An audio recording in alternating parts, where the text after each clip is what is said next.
Sure, we're recording. Hey.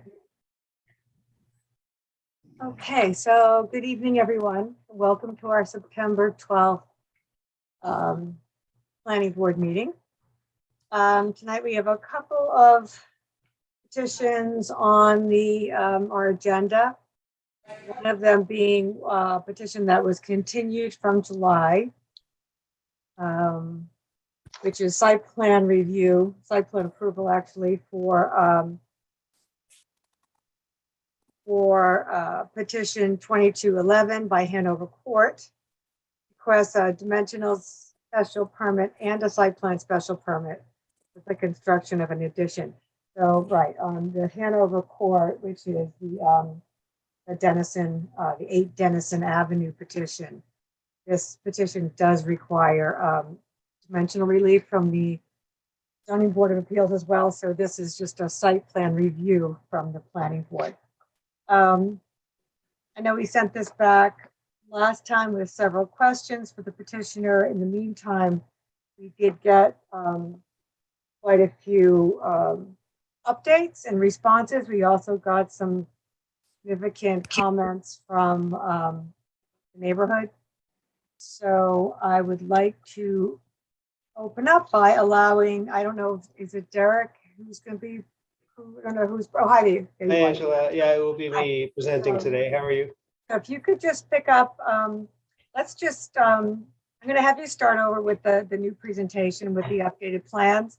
And if you would kindly point out as you go through what has been updated since last time. Sure, absolutely. I'm Derek Bloom, Bloom Architecture. With me here is Paul Lynch, the attorney representing the client, and Julia Sokol, the client. Also, James Emmanuel is here to talk about landscape, which is a new design we've added to the package for this presentation. So let me share and take you through it. So I'm assuming some things I can skip through fairly quickly as we covered it last time, but I'll highlight the changes. So the comments had been, there had been a desire to talk more about the paper road, Stearns, and whether there was work in the right of way. We reached out to Gino Costa to discuss it. He had the package shared with him and had the same understanding that we did, which was that the paved area is currently paved past the property where we'll need the driveway. So he had no concerns about that and felt that there was no work in the actual right-of-way being proposed. So he saw no issue with the proposal from a right-of-way standpoint. As you see here, the pavement in our survey shows it here, and the new driveway enters in this area here. So we clarified that one. I don't know whether he presents a letter at some point or not, but he okayed me to CC the board. I sent Marissa an email summarizing that conversation. I do have email confirmation from him that I'm happy to share if need be. Great. But I did submit it. I did send it to the board. So okay. So hopefully the confusion about the work that may or may not be on the street is settled there. In the last presentation we had, I think we'd made the assumption that we had 2 fronts, Stearns and Dennison. I believe it was the water department who had determined that we have 1 front, Dennison. So we were asked to go back and show it with that being the case. So you'll see that reflected in the site plan that we have now 2 sides and 1 rear. So we've updated our chart to reflect that. The main difference being, and this is how we had originally designed it, so we'd sort of flip-flop, but the garage with the other scenario had been in the setback, and now it's no longer in the setback on this side. All the other metrics stay the same in terms of conformity. So when you see this chart, there really won't be any difference other than the side yard here. the addition now complies. The board had asked for kind of justification backup for the open area calc, so we added that to the sheet to show how we arrived at 47%, which is here on the open area. Design wise, we'll show you the planting plan momentarily, which had been asked for, and also a lighting plan. Lighting wise, there's really only one light that one would see in the plan. So I'll just kind of mark this up live, but we have recessed lighting at exterior doors here and here, at the exterior entry points. And then at the garage entry point, we'll have a wall sconce. So that's the one visible light. There are no landscape lights or light posts or anything of that nature in the project. So really, for the public way, there won't, other than seeing recessed cans in these overhang roofs, there won't be visible lighting, or light fixtures, I should say. There will be visible light. It's all dark sky and downward facing. The other piece, well, the roof was contentious, so we took a look at a pitched roof, which seemed to be the consensus,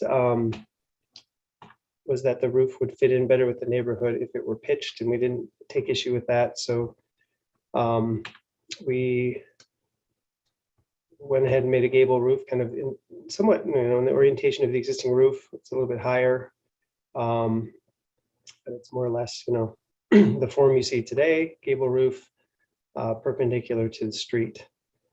And so I'll just kind of flip through these elevations to show, that form, steeper than the current, but well within the height limit, about 10 feet under or so the height limit. So this is the right side, this is the left side. This is the rear garage seen beyond, which still has a flat roof, and the rear elevation, which maintains the roof deck feature here. And this is kind of a pitched shed roof over on this side. And this is the gable beyond. So those are the major changes in terms of, providing them more information, and also kind of the roof forms that we changed. James, is James here? I know that James was a presenter, but this is our planting plan. Yes, I'm here, Derek, if you need me. Okay, great. Yeah, if you wouldn't mind just jumping in on the plantings, that would be great. Okay, so we have submitted a planting plan with the plant list. There's not a whole lot of plantings. Oh, James Emanuel, by the way, for the record, landscape architect on the project. Not a whole lot of plantings on the site. It's a lot of sort of grassy spaces. You'll see off-site a lot of Norway maples in the back, and there are a few that are kind of straddling the property lines. Those are all to remain. And then on the right-hand side of the page on Stearns, there's a lot of tall canopy black locust trees on Stearns Street. And that tree in the corner there is a black cherry native tree, which will remain as well. If you go down a little bit where the garage is, because we're doing the garage construction, there's currently a row of arborvitaes there. Those will need to come out, and in their place will be the garage structure. And we're going to add plantings primarily along Dennison Ave, along the frontage. And those are a combination of native plants, kind of neat, well-manicured shrubs, inkberry, some hollies, a few boxwood shrubs, some native grasses, small weeping cherry tree on the corner of the building there. So these are all, again, low profile or kind of controlled plants that I think will complement the architecture nicely, with a grass strip in front of them, which will lead out to the sidewalk. And that's kind of in keeping with the neighborhood as well, too. Most of the houses there have that same kind of profile with the house plantings and then grass or lawn area. We're adding a few evergreens in the side yard to provide an additional buffer between that side property and the proposed addition, as you see on the plan there. And that's basically it. The balance of it will be grass. It's a paver, a impervious patio in the back, which connects to the garage and the driveway. So that'll be part of the paved area. But everything you see there that kind of reads as dots on the plan is more of just a continuous grassy area as well, which will be now a more manicured looking lawn space. And that's the plan generally, in a nutshell.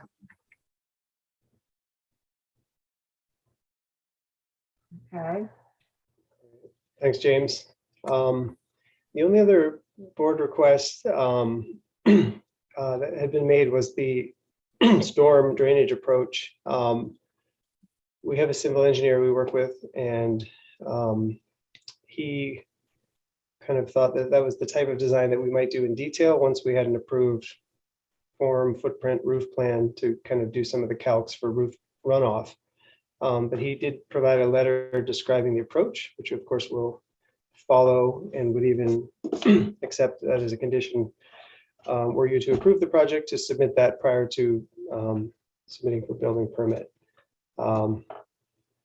So the letter, we submitted the letter, but it kind of describes the process for recharge, and that it would be to maintain stormwater on site and release it at rates which do not exceed the present rates.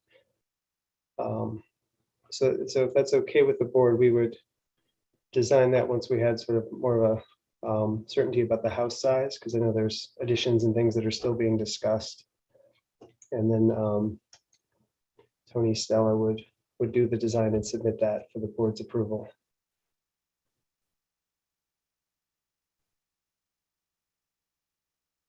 I think that's it in terms of new information and changes.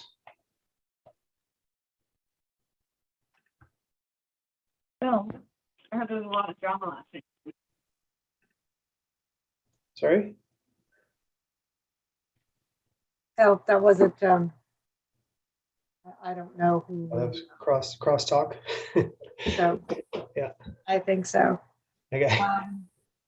Okay, so, Site plan. yeah, let's take a look at the site plan. And, just speaking of stormwater and utilities, so there is nothing coming in from Stern Street, is that correct? It's all coming in from Dennison? I believe that's right. Yeah, I think all the utilities are coming from Dennison. Okay, I'd like to just confirm that. I'm sure we can do. You muted? Julius, do you know that to be the case? That's my understanding, yes.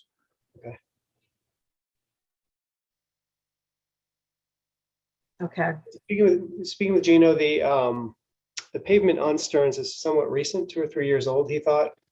So likely there wouldn't have been utilities there at the time this house was built. right, that seems to make sense. Is there a berm or a curb that extends the length of the pavement on Stearns? On the other side, yes, but on our side, no. Okay. So it's kind of this side only.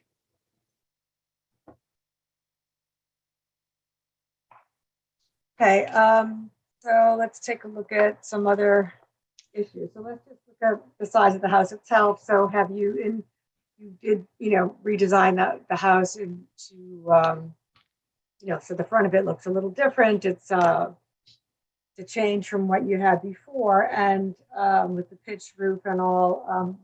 Let's just go through the sizing of it. So do we have, in terms of the expansion of the house and how the additions, is there any increase in size or decrease? Is there any change at all in the size? Neither. No, we didn't increase or decrease. The pitched roof does not contain a high enough attic to count as gross footage, so the footage remains the same.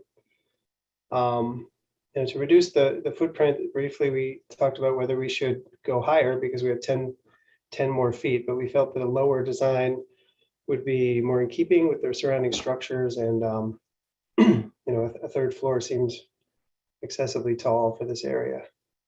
Right. So we have essentially the same floor plan with a different roof form as we submitted originally. So what's the total gross square footage of the house? The gross square footage. Let's see if I have that handy. I may have to look that up Okay. separately if you don't mind. Give me a second. It's okay. Let's see.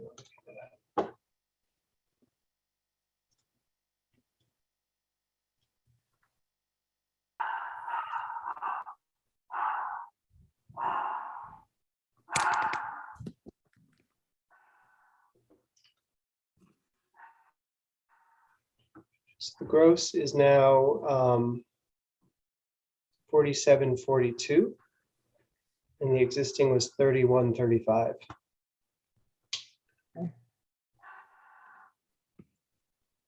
Thank you.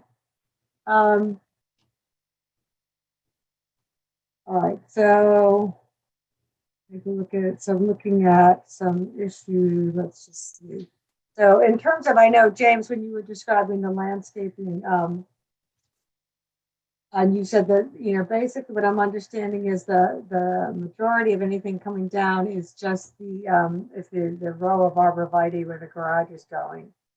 Yes, that's correct. That's pretty much the only thing that's coming down is that row of arborvitae. Everything else, that's really a woody plant will be remaining on the site. Okay, so because it just mentioned there's a few trees you point out on Stern Street, and obviously you're not doing any work into the setback. That's correct. All right, good. Okay, and you talked about the light already. Talked about the groundwater. Proposed projects. Okay, so what I'd like to do is see if any members of the board have questions that they'd like to ask.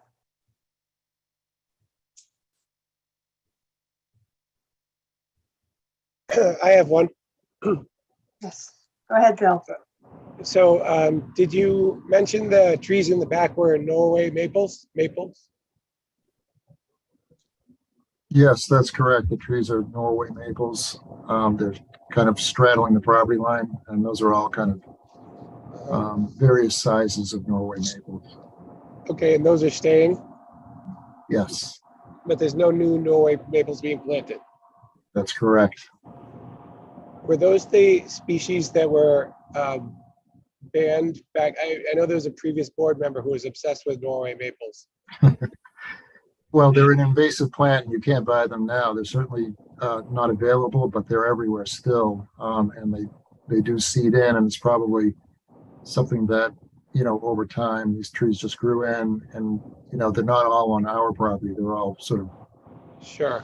half on and half off, but it just creates a decent canopy between the two properties. Yeah, no, I was just, I heard the word and my kind of hair raised up from previous meetings that we've heard a lot of bad things Yeah, about we're them. not. But I think as long as proposing. we're not planting any new ones, that's okay, right? That's correct.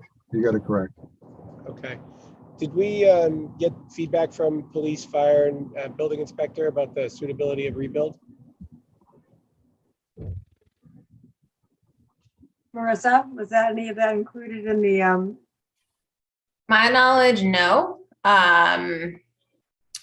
I didn't realize that was a comment needed seeking. I have this from the fire department, but this was back in July, so it wasn't anything, I guess, in response to the specific question that Bill just posed. It was just more of the standard comments that the fire department provides. And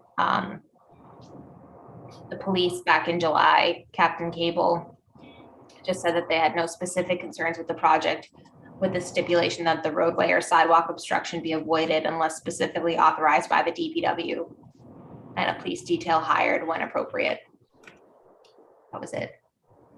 and I know we had issues with the health, the health department, because of the fact that the building was, all the utilities had been shut off and then they were being turned back on. I believe we did have some updated comment a while back from the Board of Health regarding that, just kind of explaining why it had been given that designation. Simply because, again, utilities have been on and off. I don't know whether there's been any examination about, any kind of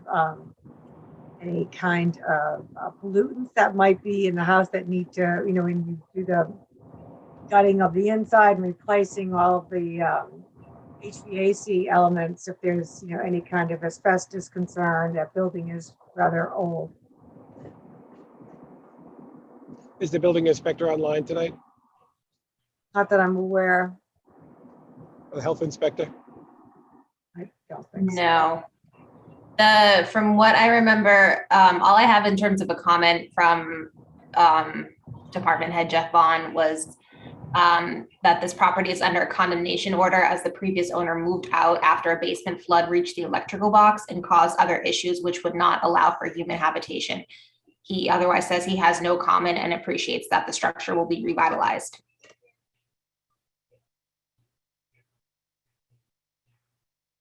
So is that with the, I mean, is that with the understanding that everything that's in there is getting ripped out and then Yes. that whatever had caused everything, what caused everything to flood?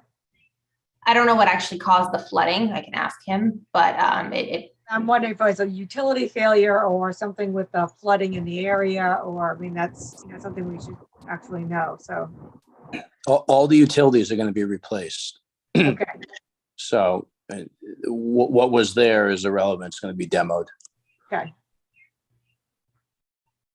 That would be my assumption. And so I think the specific list we had last time, which was 2 meetings ago, was to have the building inspector go in and inspect for suitability of rebuild based on the condemnation. I didn't see that on the list. I don't think there's nobody has a basis that the house can't be rebuilt. I haven't seen that anywhere. Excuse me, this is Paul Lynch, the attorney for the applicant. I think there's some confusion as far as a condemnation. It was from the Board of Health. It wasn't from the building inspector. The building was not determined unsafe by the building department.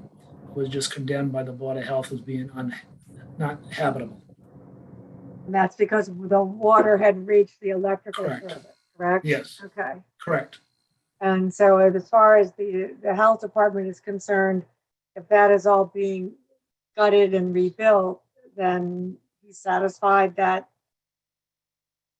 he doesn't seem to have any issue with it. So, correct. Yeah. all right. So if that's the case, then we expect that, should a permit be granted that references all the utilities being replaced, that condemnation would be lifted. And I don't know what the process is there. I haven't come across this before. Well, what would happen, Angela, is there had to be a new certificate of occupancy issued by the building inspector and the Board I of see. Health during the process. Okay. And then we'll just make a note of that. Okay. Bill, did you have any other Sorry, go ahead, questions? Andy. Yeah, so this is a basic question. So is this a tear down or is this a renovation kind of within the existing footprint of the building? I'll take that. It's a renovation with the existing footprint. You can see in this plan, but also in all the floor plans, that this original rectangle is still the envelope. So we're really adding on, we're obviously reframing to change window apertures and probably sistering floor joists that are not to current codes, but it's a rebuild. So what part of that, what's there on the ground now is going to remain? I mean, it sounds like it has to come down to the foundation. No, I think it's the foundation will stay, the first floor will stay. I mean, even the exterior walls largely can stay. The roof, of course, is being replaced and raised. And the windows are so different that's Yeah, that the windows are changing. So those are just new headers within existing walls. mhm. Okay. And the context for my question is I'm trying to understand the size here. And so that's why I asked if it was a tear down, because if it was a tear down, the size wouldn't make any sense to me whatsoever. I guess the answer is that you're working within the confines of what was there previously. But I mean, this is, it's big. That's not a question. That's just. So it's in the That's a comment. confines plus the addition, right? Well, right there, the addition makes it bigger. Right, so Yeah. that's not not within the confines. The question about Correct. the building inspector, and I know that we were very clear at the end of the last meeting to make sure that petitioners understood. One of the items was the building inspector's approval to remove the condemnation based on what we think the health inspector condemned it for. So I'm not sure if that's in the record somewhere or if it's still pending or.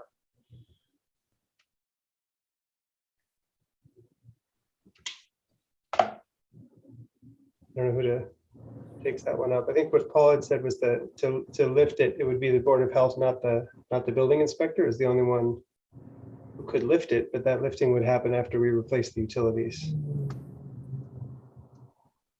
Is there someone at the town level that should reiterate that in a letter, or how do you suggest we get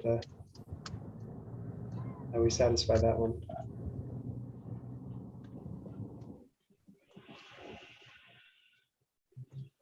Angela, you're muted. This is Paul Lynch again. I think what happened initially when the property was acquired by the applicant, he met with Rich Baldacci, who was the building inspector at the time. And Rich's only comment was that the building lost its four-family use because it was abandoned for more than 2 years.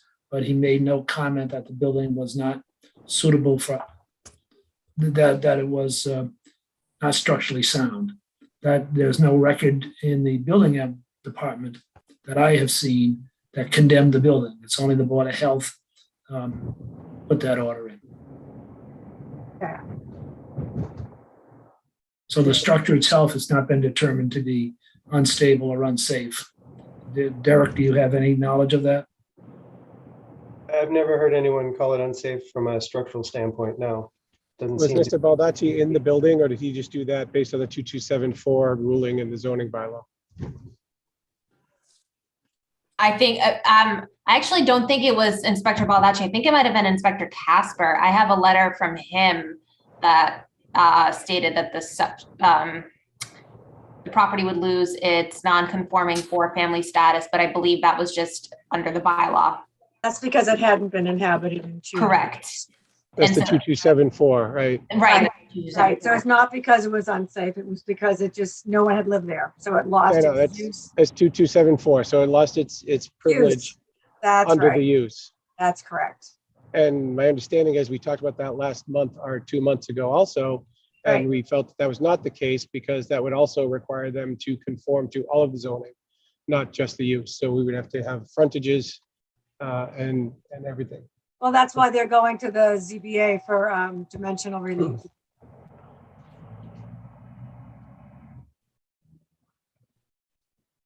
So pre-existing non-conforming. So, But the 2274 would negate that opportunity though. If we're invoking 2274, then that's a whole different decision. I'm sorry, I'm not, I'm not following your argument there, Phil. I have to look at it and I'll take a Yeah, look at it now. It's the use of all of the zoning, previous zoning grandfathered uses and variances and everything else after it's abandoned for 2 years. And if that's what either Rich or Max or whoever it was saying, then that's a different thing that zoning needs to be aware of. Well, what they said, from my understanding is what was said was that because it had not been occupied for 2 years, it lost its use as a 4-unit building. So it had to revert to the A2 zoning that now only allows it to be a single family. And also requires 20 feet of frontage and. Right, and so thereby it's, what they're looking for in this case is use as a pre-existing non-conforming lot. But now, as opposed to being allowed for 4-family, the use can only be a single family.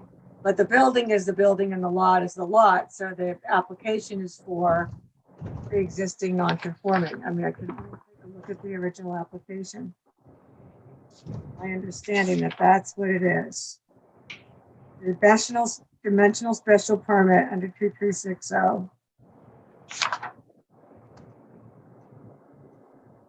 An abandoned four-family unit to convert to a single-family dwelling with the existing non-conforming setbacks remaining, and the addition not conforming to current dimensional requirements except for front yard setbacks and greater than maximum building coverage by less than 10%.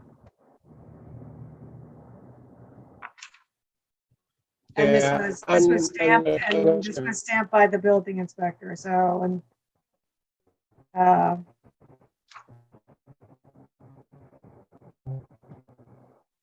I mean, I don't know.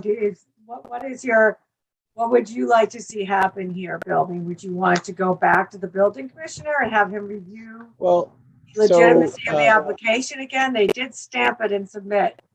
Yeah, no, so I thought we got by the 2274. I was surprised to hear that coming up again today. So I'm not sure why that's back in. And that's why I was looking at 2274. I don't know if that's exactly what, I don't see that referenced anywhere here. So the petitioner just referenced it. I didn't see it in any documentation either. Okay. And then the initial reason for the request 2 months ago to have the building inspector was because of exactly the question about the rebuild versus a non-rebuild. If it's been condemned for over 2 years, I don't know how long it was flooded for. I don't know if there's structural any damage, and it would seem like the health inspector from his desk wouldn't have the purview to make that judgment. And given that we do have a building inspector, that he would have had time, given the extra the month and the extra 2 weeks from the last meeting, to go and give us that recommendation. So all 2274 says is abandonment of non-use, non-conforming use or structure which has been abandoned or not used for a period of 2 years shall lose its protected status and be subject to all of the provisions of this zoning bylaw, which it is. And therefore, because it's a pre-existing non-conforming lot, and the building's being rebuilt on it, that they're going to have to go back to the zoning board of appeals for relief. So is it a release or a variance? I'm sorry? Is it a release or a variance? If I may, go ahead, Angela, I'm sorry. Well, I'm just going to answer Bill's question. The request is for a dimensional special permit. Right, but if it goes back to zoning on the 2274, would that become then a variance? I don't know. And that's not, that's really not. Why would it be a variance, Bill? Well, what's the frontage requirement in that zone? 100. No, I'm sorry, not frontage, the setback, front setback. 25 feet, I think. But then would it not be treated as a pre-existing nonconformity? Well, my understanding was the 2274 negated all of that. So it would have to be a conforming structure. If I may, this is Paul Lynch again. I think we're confusing the two issues. One is the use and one is the existence of the structure. Right. They have determined that the use can no longer be used as a four-family because of the zoning bylaw, and in fact, because of Chapter 48 has the same wording that if something is abandoned for more than 2 years, it can no longer resurrect itself. You're right. If we wanted to go back and attempt to have it become a four-family again, it would be a variance. But we're not going to get that, and that's not going to happen. So what is happening is that because it lost its four-family use, the structure that sits there is now classified as a single family. Someone could go in, clean it up, whatever they had to do, without doing any other dimensional work to it, and occupy it as a single family. What we are petitioning the zoning board is to get some relief to put an addition onto the existing now single family dwelling. And because of that, we need some dimensional relief according to the table for an A2 district, which includes the maximum lot coverage going up to 32.9. 30 is allowed, and under the special permit provisions, we can add up to 10% over that by getting a special permit from the zoning board. Yep. So that again comes back to the question of a rebuild versus a demo. And that's where the building inspector's determination would have been helpful. We don't have it, so we'll have to make some kind of guess as to whether or not the building is actually going to be a demo and down to the foundation and a rebuild. Well, I think Derek has already said it's not going to be down to the foundation. Mhm. The first floor is remaining, the foundation's remaining, and the second floor roof line is being replaced.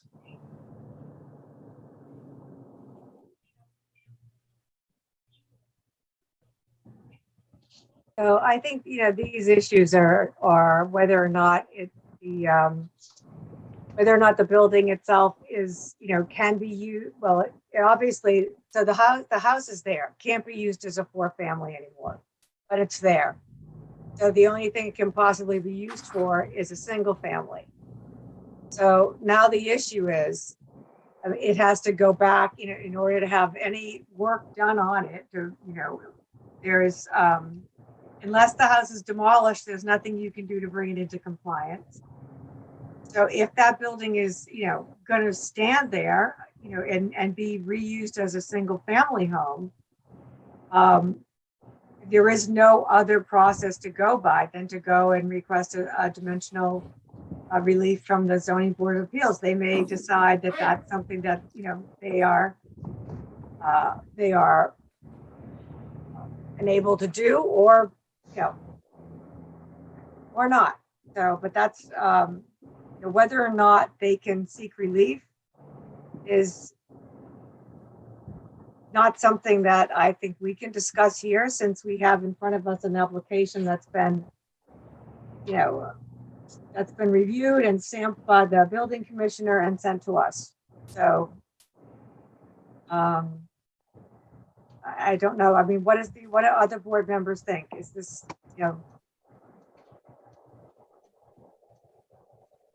I just need to hear from. Yeah, Angela, I think I agree with you that, like, if I'm understanding the conversation correctly, that we are looking, our question isn't, we're not looking at use. That's been determined. We're looking at, dimensional relief that they're seeking, and I don't know how this whole conversation changes that. Right. So from where I stand, looking at this application, one of the things that, that we are reviewing is that the building, complies to all zoning regulations, and it doesn't. So that's one piece of it that we can't, we can reach a finding on, but we can't make a affirmative recommendation on. So therefore it has to go to zoning, and we can make recommendations on every other aspect of the site plan. As far as that, from where we stand, it does not comply, and only zoning can speak to that. Let me ask on the size. I know that you can seek a dimensional special permit on the max lot coverage nonconformity of up to 10% over the required. But I guess I'm just curious why, like, especially where you're adding structures to the existing building, why are you proposing a project that is 3% over our bylaw for maximum lot coverage?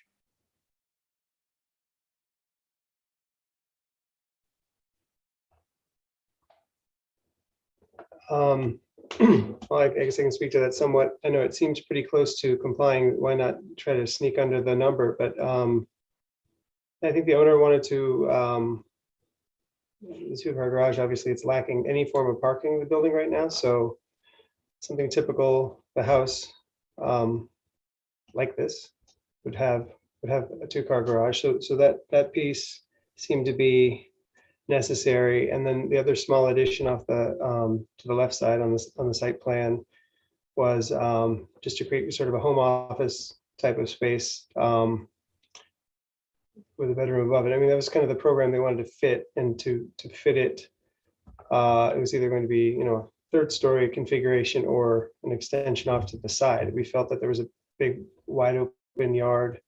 You know, it's a 7-foot setback and we're at 27. So we didn't feel density wise or crowding the neighbor wise, we were anywhere, you know, near these kind of minimum limits in terms of proximity to neighboring structures. So it seemed reasonable to go to the left for that left addition. And of course, the rear is the only place one would put a garage. So that was kind of the rationale behind doing those things. And it just ended up slightly over.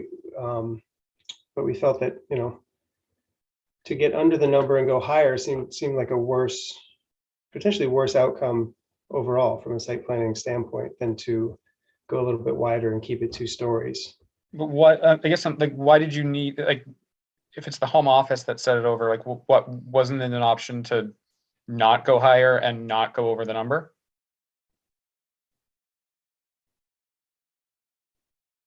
Well, in general, you know, there's a guideline to be able to go over this amount. From a marketability standpoint, the house has to appeal to the modern family, and there were just items that we had to hit, and the bylaws set out a path for us to do that. So I guess I just don't really understand, because like, so this is a 5-bedroom, 5-bathroom house. That's the idea. Yes. Yeah, I guess I'm just not understanding like what modern family it is that like is looking for someone that. with 3 children and maybe a parent or a home office.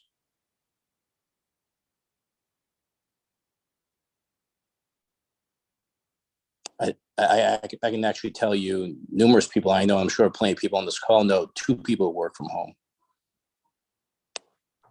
Is there an accessory unit involved? I'm sorry? Is there an accessory unit included?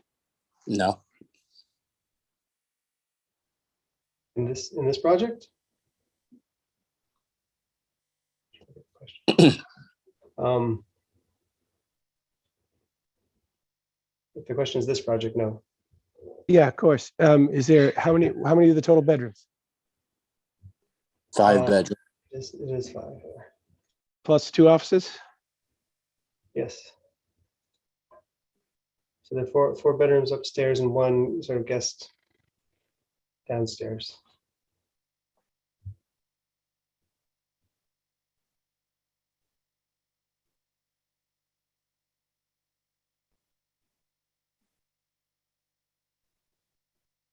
Okay, so is there any other comments from the planning board? Yeah, I just have a question. Sure. Had you looked at or internally had any designs that were compliant with without having to seek a dimensional special permit to keep it at 30% lot coverage? And is that a question you'd be willing to answer?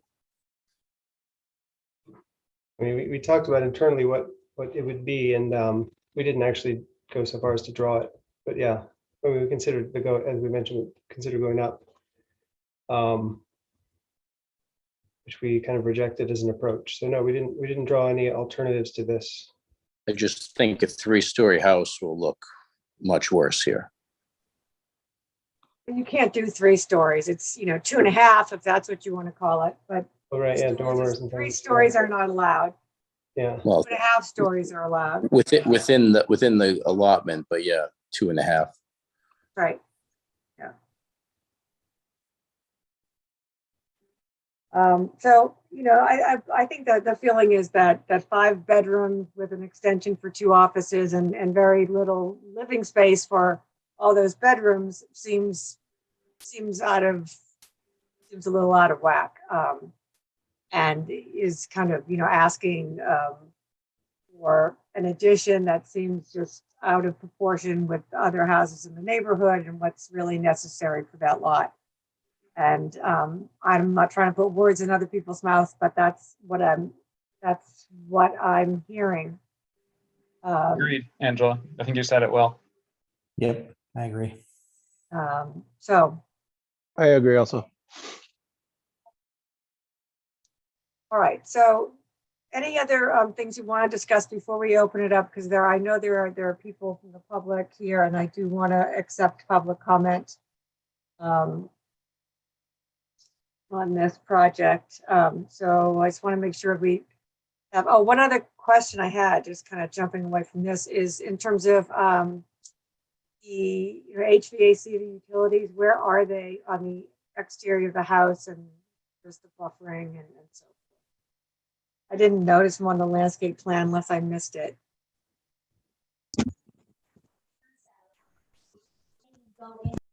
So in terms of condensers and the like, we have some concealed flat roof on the rear where we can, and this is a knee wall railing, not an open rail. So we thought this would be a good place to conceal that.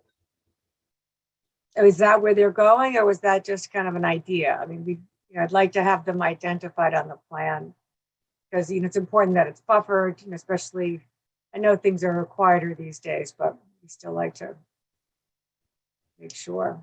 So if they're not on the site, show them on the building. Is that put them on? Yeah, I mean, we can we clarify where they are exactly. Okay. Off the ground. In general, I'd like to just add one thing regarding the 5 bedrooms. Sure. The house has virtually no storage outside of the actual living space. The only basement is in a portion of the existing house. The rest of the house is on slab. There's no attic space. So there might be houses on the street that have less area. However, without going into them, I'm sure a good portion of them have basements, maybe finished. And that's additional use that people are using, even though it might not be factored into their actual measurements.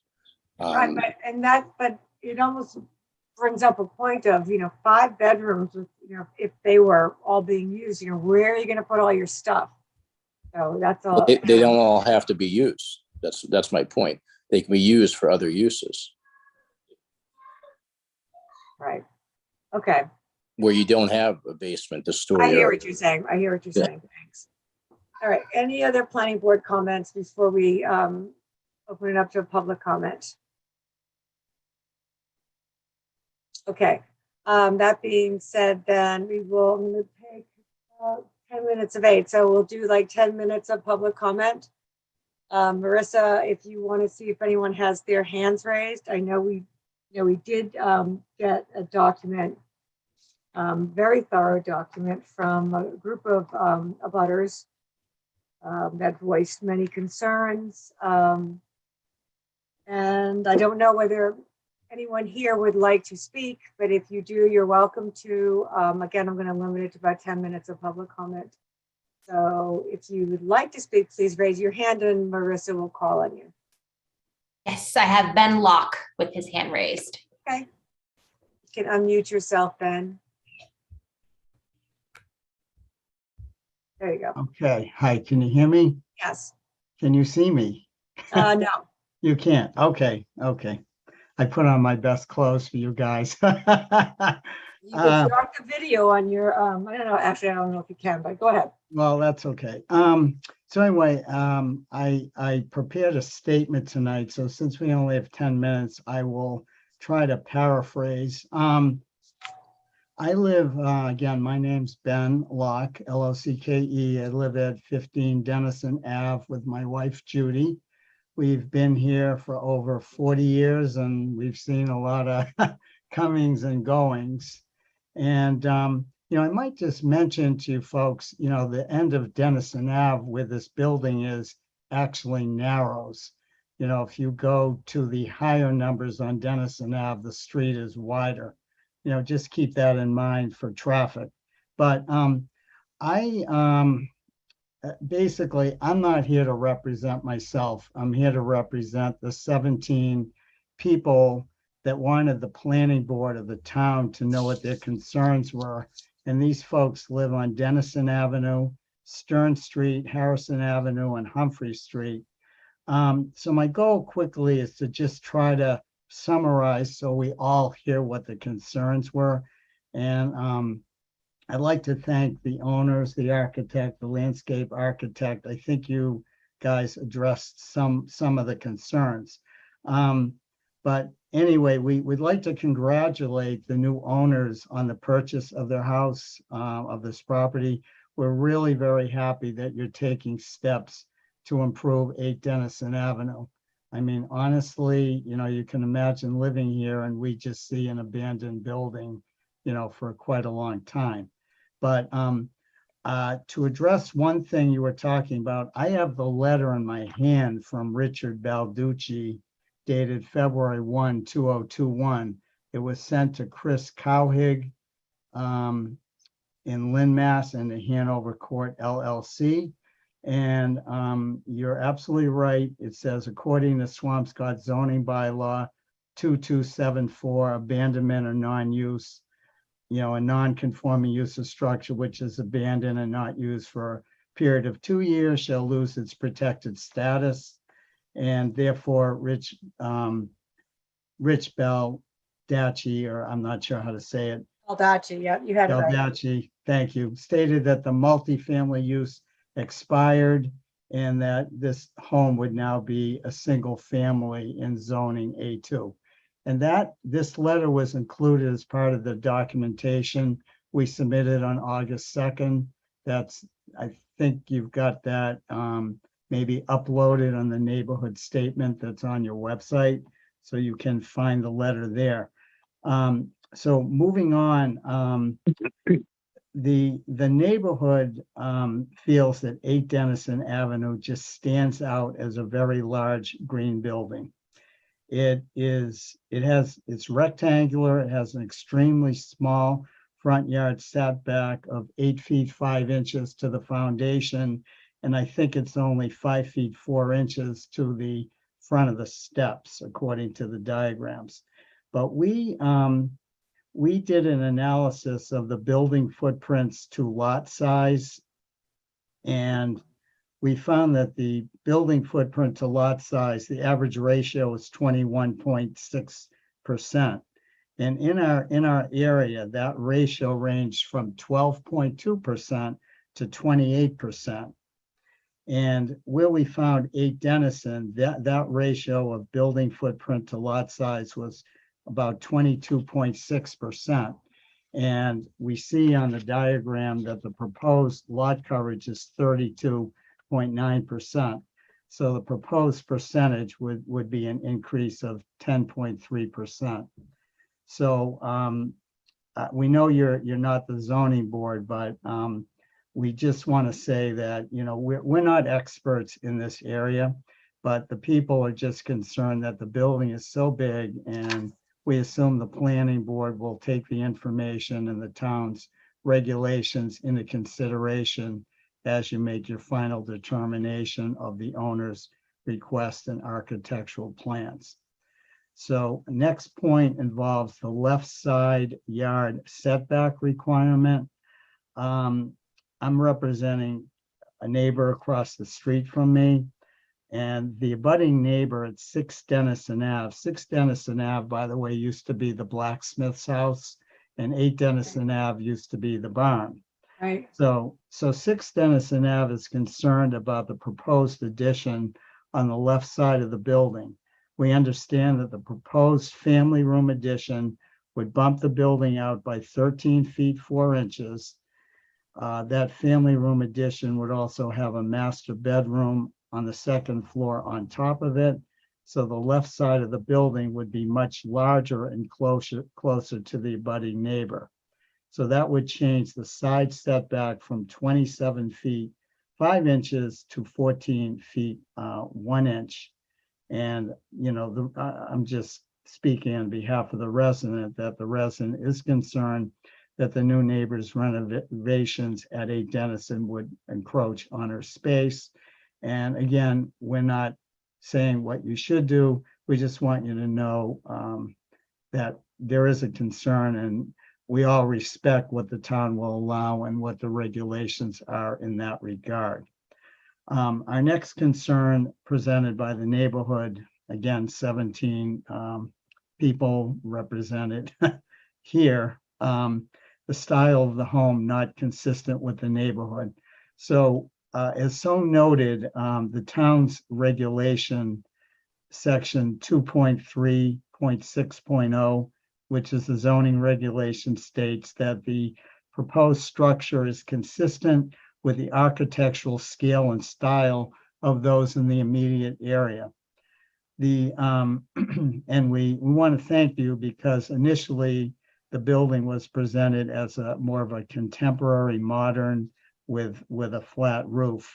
And we see in the updated plans that there'll now be a slanted roof. And we just want to confirm that there will be a slanted roof, which is definitely more in style with the architecture, around it. And the other thing is, we do say that the scale of the project is very large. We do recognize that we can have our opinions as neighbors, but the bottom line is that the proposed construction must be approved by the planning board in accordance with the town regs. So we hope that the style of this home will end up blending into our neighborhood. And we thank you for considering our August 2nd thoughts, which were written up.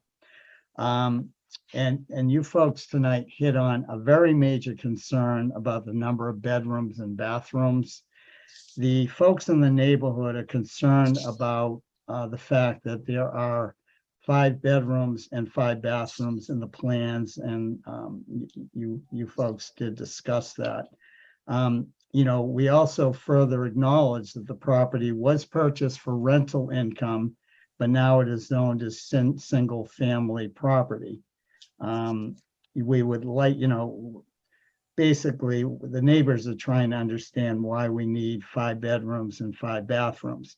And I'll be very honest, the main thing that we've heard is that the neighbors are very concerned about traffic in the area and are wondering if the intention is to rent out rooms on 8 Dennison Ave as an Airbnb or something similar. The 5 bedroom, 5 bathroom configuration did bring the possibility of an Airbnb to everyone's mind. So people just want to know, does the town have regulations as to what is acceptable? And I think the owner did comment a little bit about the plans of the property, and I did hear about the issue from Mr. Sokol about the lack of a basement and an attic. But Airbnb is a major theme that has come up. The other thing, height of the building, people understand that the building is going up from 23 feet to 26.25 feet. So it's an increase of 3.25 feet, which is about 12%. So, that was noted just as to the largeness of the building. Moving on to Stern Street. The Stern Street residents have a couple of concerns. They're concerned about increased traffic on Stern Street. There's a concern about the possibility of 5 cars associated with the home and also with the traffic that may occur during the construction. And it was noted by folks on Stern Street, there are a lot of children in the area, so they're a little worried about all the activity and the possibility of 5 cars associated with that home. Another point was about garage use.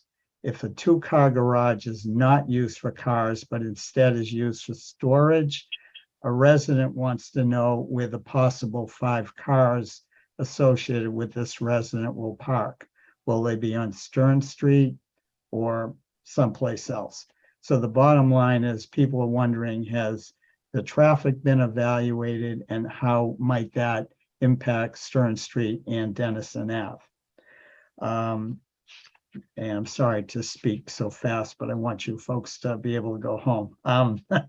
The paper ends of Stern Street, that was a major concern.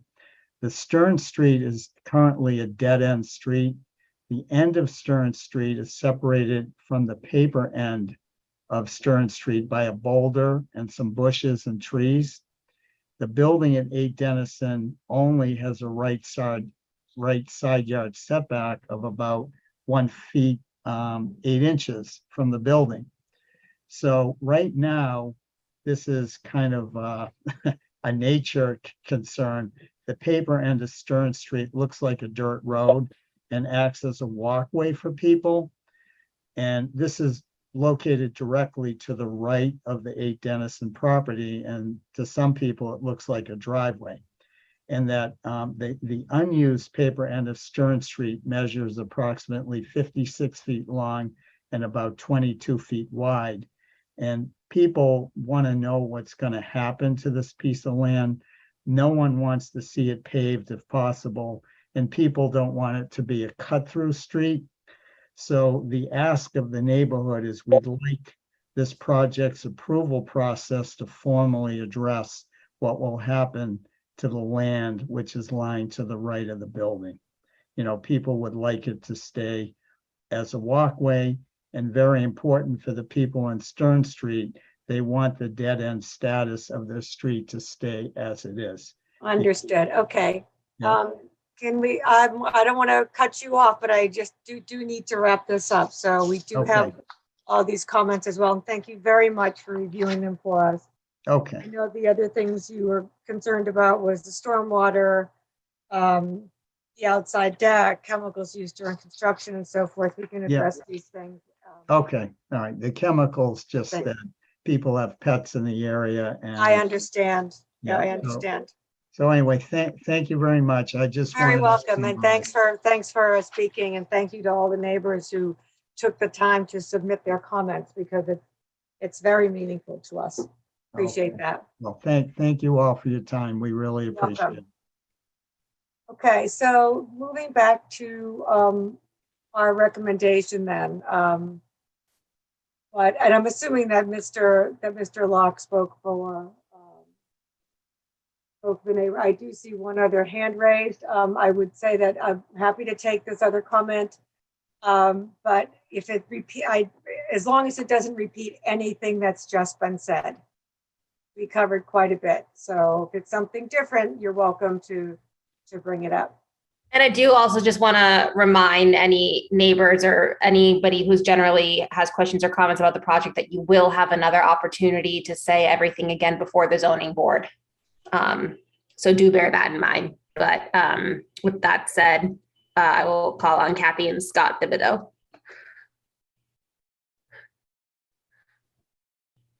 Yep, there you go.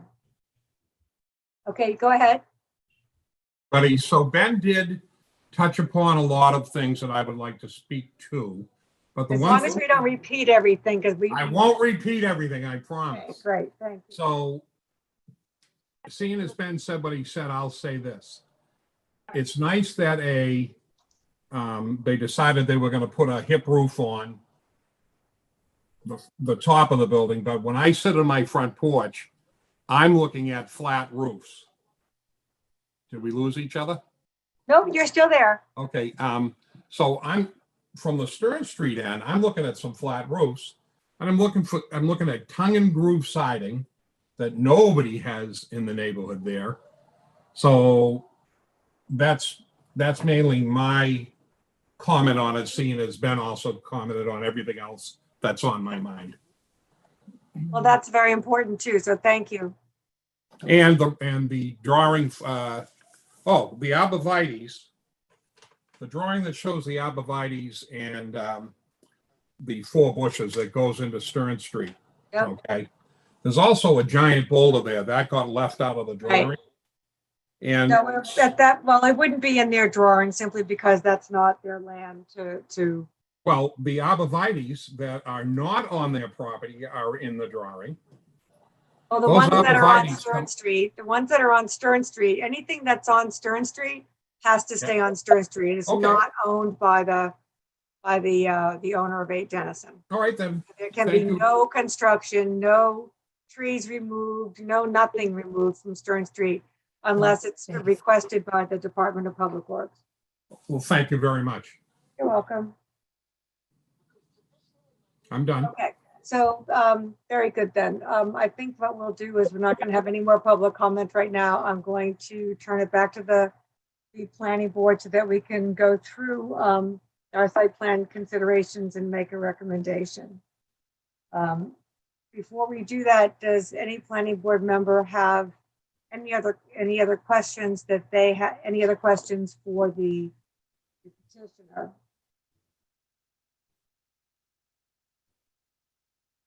Okay, seeing none, we're going to go through our review here. I don't know who has somebody's got a speaker on somewhere, but that's okay. Our first review item.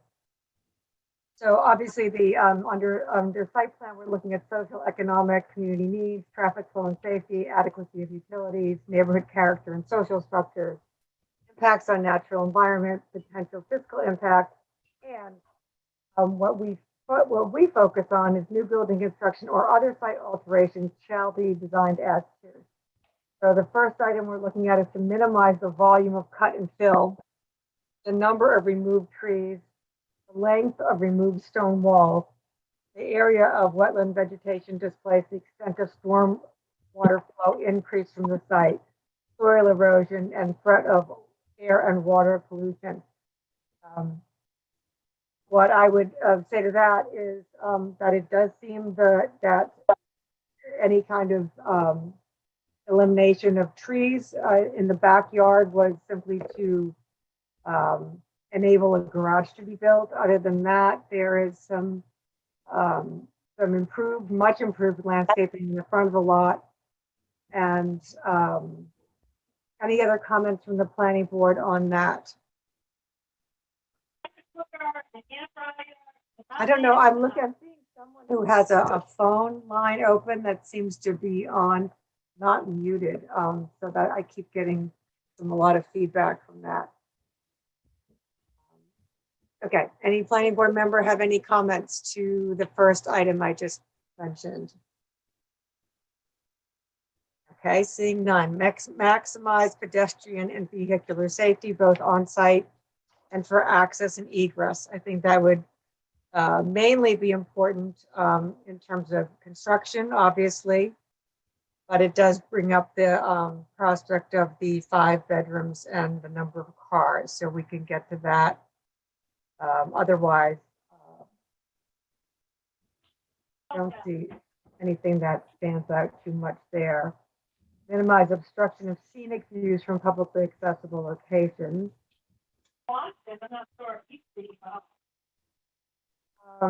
Minimize visual intrusion by controlling the visibility of parking storage or other outdoor service areas viewed from the public ways or premises residentially used or located in residential zoning districts. So that would mean that any excessive parking of cars in back of the house and buffering of the HVAC units. Minimize glare from headlights and lighting intrusion. We talked about the dark skies, principles of the building lighting. Minimize unreasonable departure from the character, materials, and scale of buildings in the vicinity as viewed from public ways. So this is probably one of the biggest concerns that the board has. One of the biggest concerns is simply the size of the building and the fact that we have room, there are 5 bedrooms, and as I noted before, 5 bedrooms, each with their own bathroom, really minimal living space for that many bedrooms, and concerned that where there is only garage parking for 2 cars, and then the way I can see it based on the site plan and the turning radius getting into that driveway, maybe 2 more sitting in the driveway. So concerned about that, and lack of storage area. Concerned about having to be, besides the garage, which would seem to make some sense, the additional space added onto the building for the sake of an extra bedroom in excessive and unnecessary. I'm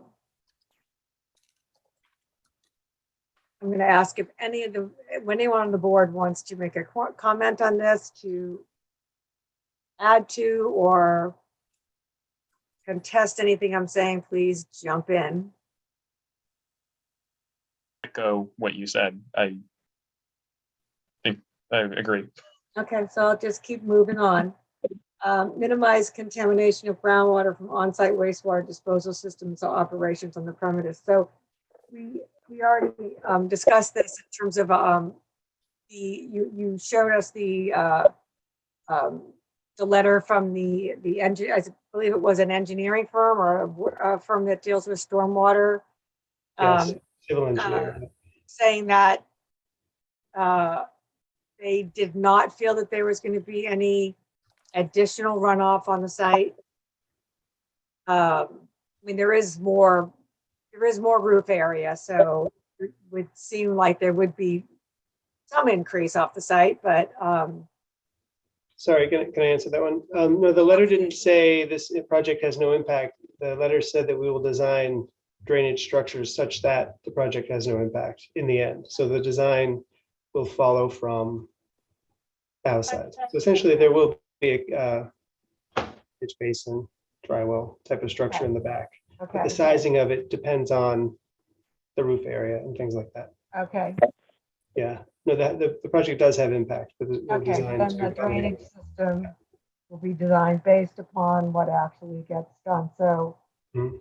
so would, you'd be compelled though, however, to have a drainage plan in place that could be approved by the zoning board of appeals. So that's something that we can recommend to them. Ensure compliance with the provisions of the zoning bylaw, including parking and landscaping. So we'll leave the landscaping part out of it for the moment because of other comments I'd like to make. But in terms of compliance with the zoning bylaw and what we have already discussed in terms of setbacks and the size of the structure, we feel that it does not comply. Minimize adverse traffic impact of the proposed project. Again, I'd like to get back to the size of the project and the number of units, which I have to agree. From my opinion is that the number of units is excessive, and for building with no storage and parking for 4 cars at best, we just don't see anything coming across like this with this many bedrooms and kind of the minimal amenities. It's highly unusual, and it necessarily raises concerns in a residential neighborhood. So as I go through the recommendations that I would make, and I would agree with the neighbors that are happy that something's being done to improve this property. No one's going to argue with that. It certainly needs to be, it needs it needs a real facelift inside and out. So it looks like that's the goal of the project. I have a couple of main concerns that I'd bring up under site plan, and then I'm going to turn it over to the other planning board members to see what they think. I would be inclined to recommend favorable action, however, with specific conditions. And those would be as follows.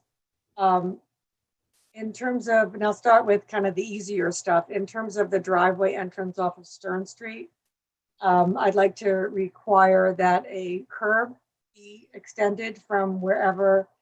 I'd have to take a look at it. I'd want Gino to go out there and take a look, but the driveway needs some kind of a berm or curb on either side. You're not just going to turn, just kind of go from the road over the grass to, there needs to be some kind of finished off yard area. Regarding Stern Street and the proximity of the right side of the property, the right side of the house being 1.5 feet from the public way. It's I would have, under any other circumstance, requested that there be some type of arborvitae or, green buffering put there. But I would consider asking for some kind of, and I'm not the landscape architect here, Mr. Emmanuel, I'm sure you have much greater ideas than I ever could, but something is that as basic as a good looking fence to some ingenious kind of little, wall or plantings or something that keeps the building and the property distinct and separate from Stern Street. It's my understanding in speaking with Gino Cresta that they have, the town has no intention of opening that end of Stern Street, and it will remain a paper street in perpetuity.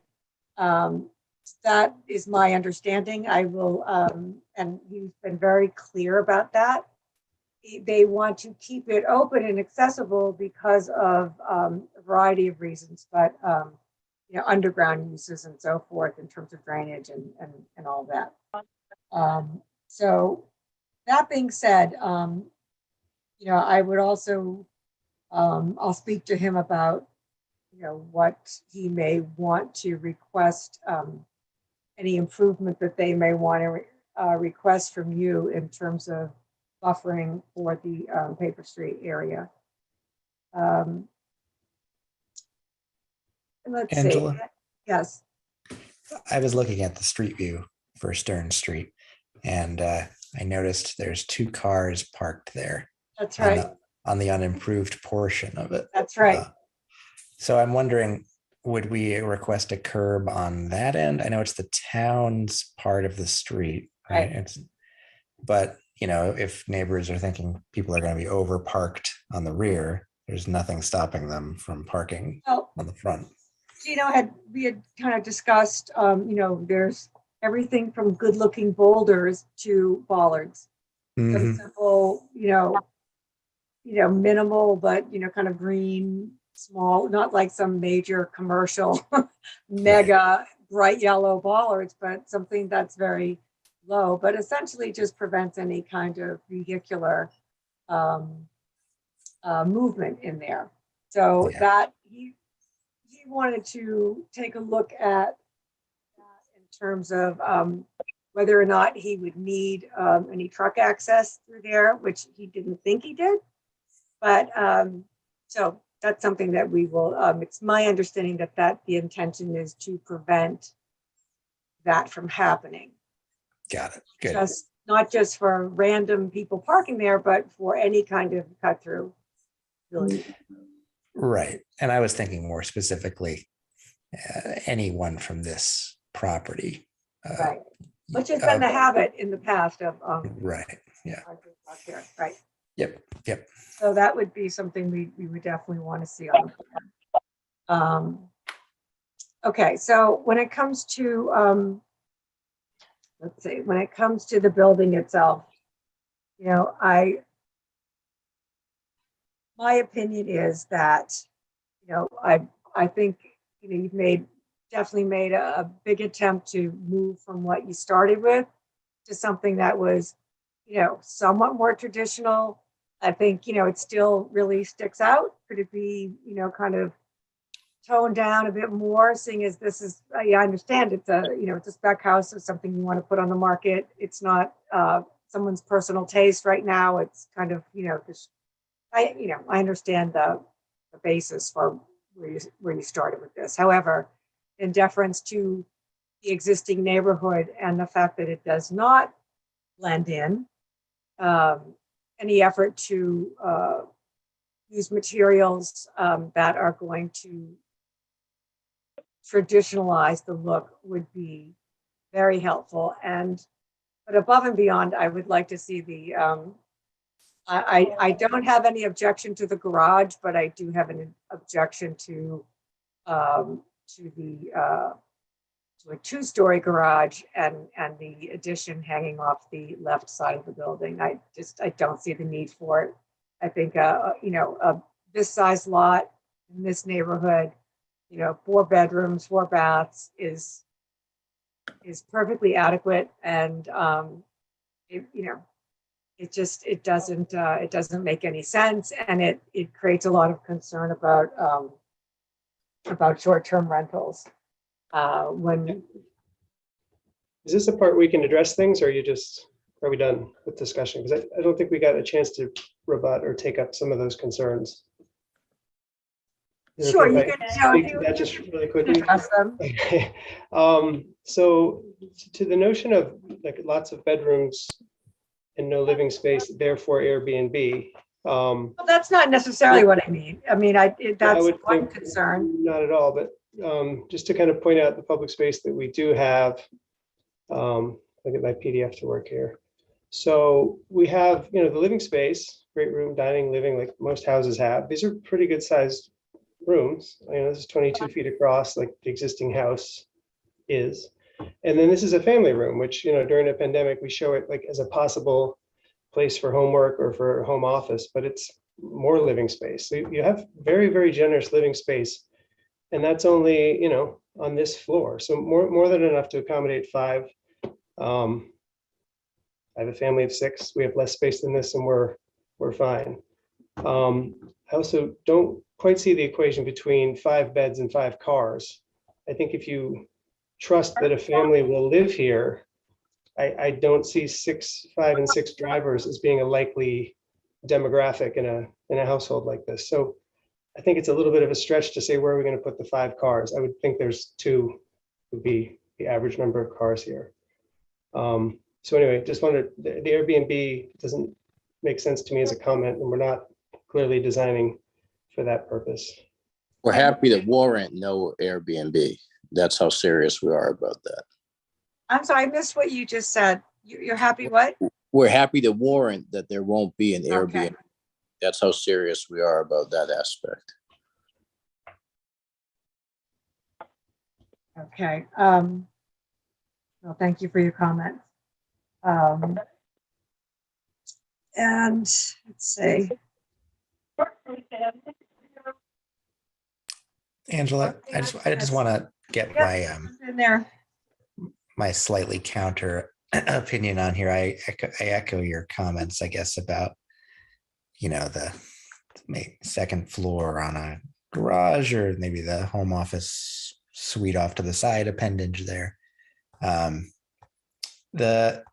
know we live in a traditional town, but the roof thing here has always bugged me. And technically both roofs comply with our bylaw, but I just want to throw it out there to everybody that the appearance of the pitched roof makes for a taller building, even though not necessarily by the bylaw. So I know we asked for a taller roof, but it just makes the building even bigger looking, right? Like if you look, I'm literally going side by side between this and the previous version. The previous version looks shorter, and it is shorter. And I don't know, we don't have to be afraid of flat roofs, and I'll get off my soapbox. Sorry. That's okay. No worries. No worries. I appreciate that, Mike. Yeah, we have that same discussion going on in the Cape right now too. It is true. I mean, in terms of pure height from the ground to the highest thing, we just added 6 feet or something like that to do the pitch. Yeah, even though you're still compliant. So I know. By 9 feet. I mean, if someone were to max the site out, we'd be looking at something much different than this. This is not maximizing in any way. Mike, I do appreciate that comment, because I kind of had a similar thought where I'm looking at the pitched roof and being like, what is this the best design? Is the flat roof, because there are a lot of trade-offs here. And I don't know that we have to come out, like either way on that specifically, but I do, having been vocally, opposed to the idea of the flat roof, I see its benefit potentially in seeing the look of the pitched roof here as well. Okay. It's always good to see the options. Yeah. Any other planning board comments? Bill, any I think I agreed too that the massing is a little bit big, and maybe the pitch roof does make it look bigger. I still think that, it doesn't conform, and there's lots of reasons why it doesn't conform. And this question to me is more about whether it actually is a rebuild or a demo intentionally. And I know the intent on the application is that it's a rebuild, but in practice, sometimes that always doesn't happen. And that was why the concern for the building inspection. So I'm not sure if favorable action would be the right way to go, but I'm willing to discuss with the other board members and see. I was going to ask that question, Angela, so you were selling it as favorable action with the recommendation that the second floor of the garage come off and the addition of the bedroom come out. Is that favorable? Because I wouldn't want to, if that were not going to happen, I don't know that I would want to. Let me back up. When we make recommendations, they don't need to be followed in any way. That's And right. so if we recommend favorable action, assuming that this is going to happen, it doesn't have to happen. Correct. So I read it more to be like, so first of all, I wasn't making a motion. I was just kind of putting out some opinions and, thinking about like, which way do we want to go on this? I know there are concerns about the size of the building and the setbacks and the treatment of Stearns Road and the design, which I happen to think is greatly improved. I understand the concern about, having the fifth bedroom, and is it necessary to, kind of squeak over the, what's allowed in terms of an increase in space. I mean, maybe not. So I'd like to have that discussion and see, where does the board want to go with this? Is it, where would you like to go with it? What do you think is a reasonable approach to take to voice our concerns and to what exactly do we want to say to the zoning board? So if we do not recommend favorable action, we'd have to give our reasons as XYZ. Now, it doesn't mean that the zoning board of appeals can't go ahead and grant the permit nonetheless. They yeah, I think you just stated the reasons why so your original opinion, and I know it wasn't a motion, was favorable action with the following conditions, and those conditions would be the reason why it would be unfavorable action. So the same motion could be generated to say something like, that's very true. That's very true. I think that makes more sense to me. Okay. It would be a recommendation of an unfavorable action, whatever the terminology is, based on the plan in front of us. If it were slightly different in the ways that we've been talking about, maybe we'd feel differently. But it doesn't need to come back to us because we recommend unfavorable action. And do we still get to, we list our reasons. So that would signal to the ZBA what we would want to see in order for them to approve it. And I could also, in our recommendation, certainly highlight what we felt the improvements are, but then the reason for the unfavorable action would be the following reasons in terms of the concerns over the scale and the scale and appearance of the building. Is that more the direction you'd like to go? I actually think that makes sense. And to the petitioner, this doesn't mean that zoning, that you wouldn't get that, as Dave said, it doesn't mean it comes back to us, and it doesn't mean that zoning won't grant the relief that you're requesting. It's just a way of us being able to communicate the concerns in a more meaningful and useful way. And so what I could do then is we could have a motion to recommend or to not recommend favorable action, or to recommend unfavorable action, or to have that word, essentially because of the Unbelievable. To say they don't want to do it. It's unbelievable. Why do they not want it? What's Too big. 781-727-9330. You're on live. Yep. Could you mute yourself on 781-727-89330? Not sure if they, Marissa, can you mute that line? No, if you can. Sorry, what was that? I'm sorry. Now there's just a line that's not muted. Oh, I think they may have disconnected. I'm not sure. Okay. Any rate, so if we recommended unfavorable action, it would be because of the essentially the neighborhood character and social structures, the alteration designed to be less of, well, to minimize the unreasonable departure from the character, materials, and scale of the buildings in the vicinity as viewed from public ways and places. And then we could list our concerns about the sizing of the drainage system being needing to be outlined before any building design is final, and that the zoning board of appeals, the building does not comply with the zoning board of appeals, with the zoning bylaw at the moment. And concerns over the size of the building. Essentially,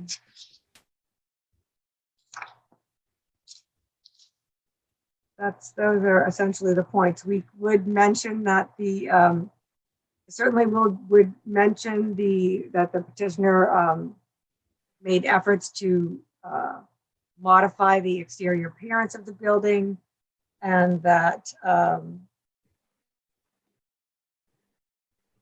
you also presented a nice update to the landscape plan for the front of the building, but I have some concerns about some buffering around the back and the side and the protection of Stearns Street. Anything else? Can I ask about the material comment? The house painted wood siding, painted. It seems very residential to me versus the realm of materials that could be on a modern or contemporary house, like metal or concrete. Well, I can take the word materials out. I mean, it's very much a house with windows and painted wood siding. So right. Is that really out of character in the board's opinion? Well, I could take the word, not necessarily. So, yeah. Not necessarily. Okay. I think we can take the word materials out, and I can leave in the character and the scale. Just more in keeping. Any other comments from the board? Okay. In that case, can someone make a motion based upon what I just said? And if you need me to read off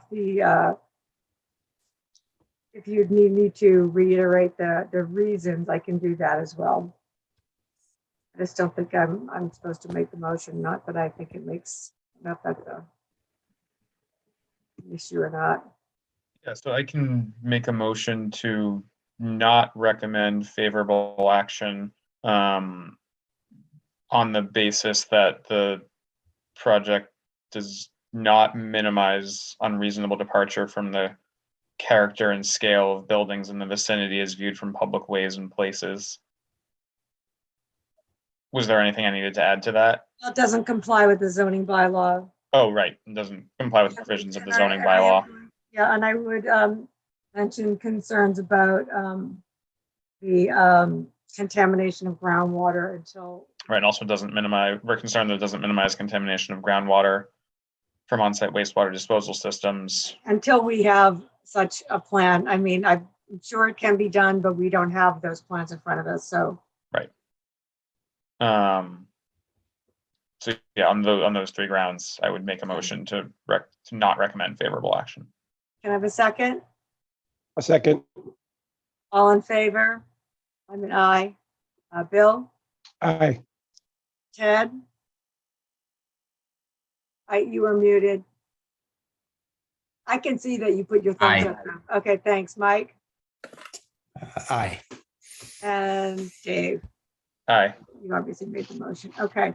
So it is unanimous. I'll put the letter together and I'll be sure to emphasize, not only our reasons, but the, as I mentioned before, the attempts that the petitioner has made to improve this property so that it's a fair assessment, but it communicates our concerns.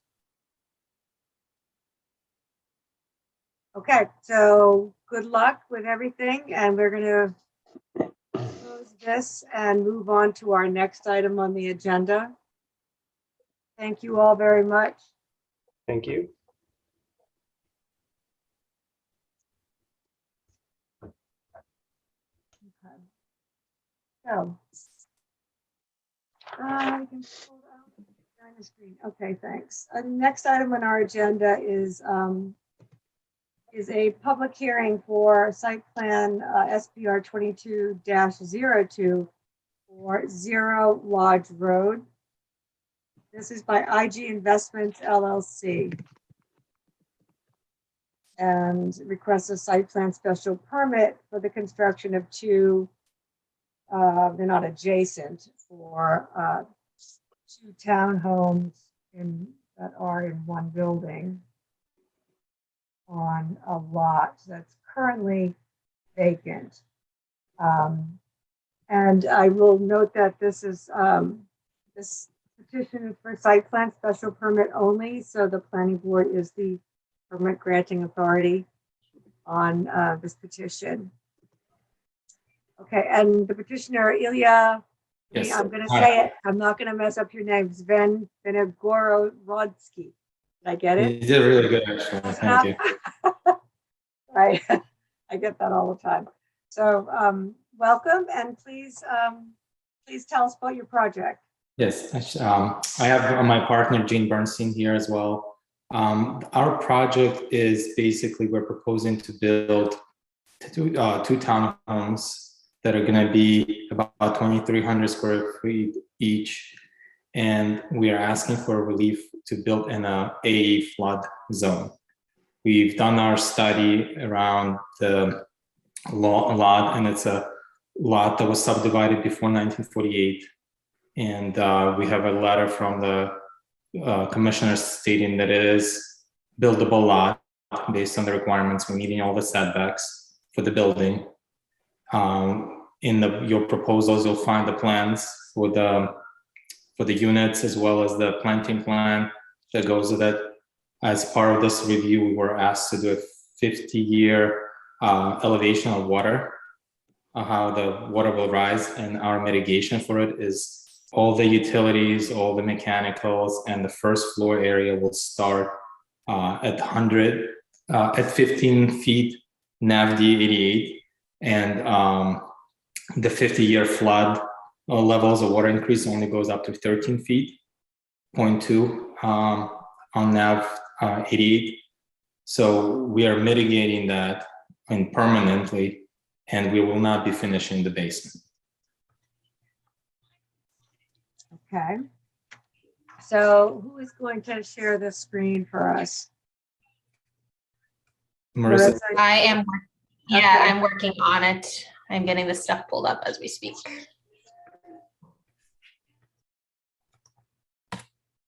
Okay, here's the site plan.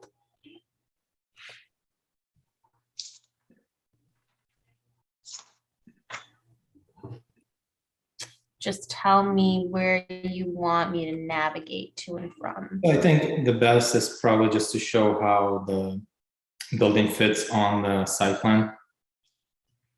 Okay, let's talk about the lot first and why it's never been built on and who owns it, and so we can understand a little bit of that history, since that seems to be that seems to have been historically kind of a sticking point here. So it's best if we all understand that to get-go.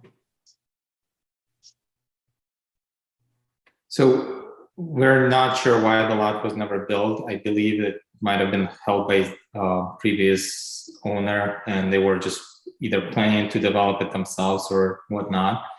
But when we purchased it, we actually worked with Paul Lynch to do the study, and Rich, before he left, they reviewed it and they both confirmed that this is a buildable lot. We have a letter stating that. And then when Steve Common joined the building department, he reviewed the note and he confirmed that he agrees that the statement made that it is a buildable lot, although it's not 10,000 square feet like it's supposed to be, but it was divided at the time when it only needed to be 5,000 square foot lot at the 50-foot frontage. And here we have a over 6,500 square foot lot that almost 80 feet frontage.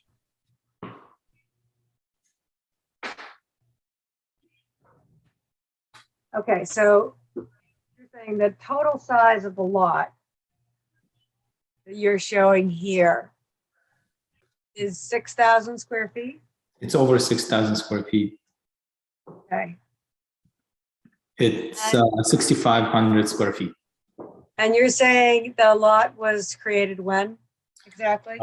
So the letter that we have states that it was dated, based on research, the lot has not been held in common ownership with any other adjacent properties. And according to the zoning map dated March 1st, 1948, as shown as a separate parcels, lot A and B, which allowed the planning board to approve the plan. And then the letter goes on to say that in the determination, having provided status as a grandfather lot above, building permit in accordance that 780 CMR can issue for construction of a single or two-family dwelling, provided that the structure is built in compliance with current Swampscott zoning dimensions. And you're in the So building. basically, we're building by according to the bylaws, and we're following all the setbacks that have been designed. So the only reason why we were asked to go to the planning board is because this lot falls into the AE flood zone, and we're requesting this special permit to build in flood zone. Well, it's not the only reason. The building is over 3,000 square feet, so you need a site plan special permit. Can you repeat it, please, again? I said that's not the only reason. The other reason you need site plan special permit is because you're building a new construction that is over 3,000 square feet, gross square foot area. Yeah. And that needs site plan special permit as well. And we also oversee the coastal flood area overlay district and the flood zone. So that is true. Okay, so. Angela, before we move on from this, Right. I think I'm not entirely understanding it, and I don't know the history of it. So typically this lot that is under 10,000 square feet would make it non-conforming, pre-existing non-conforming, and would not be something that we would need a dimensional special permit from the zoning board. Yeah. But there is some reason that is tied to the history of the subdivision here that grandfathers it. Is that what I'm understanding? Hold on a second. Let's see. Let me see the original application. I think, hold on one second, I might have a letter from Rich. Yeah, I have it here. So, okay, so Rich Baldacci wrote the owner, wrote to the attorney, Paul Lynch. He is the attorney for the petitioner. He wrote to them in February of this year regarding this property. He said he's in receipt of your title history for the vacant lot located on Lodge Road and shown on the assessor's map, parcel 24/73. The subject lot has at least 5,000 square feet and 50 feet of frontage and is zoned for single or two-family use. Based on your research, the lot has not been held in common ownership, any of the adjacent properties, and according to the zoning map dated March 1st, 1948, is shown as separate parcels, lot A and B, which allowed the planning board to approve the plan. It is my determination that having proved the status as a grandfathered lot above, the building permit in accordance with 780 CMR can be issued for the construction of a single or two-family dwelling, provided that the structure is built in compliance with current Swampscott zoning dimensions. So if you look at, and you'd have to go into the building code in Massachusetts and look at what was mentioned, 780 CMR.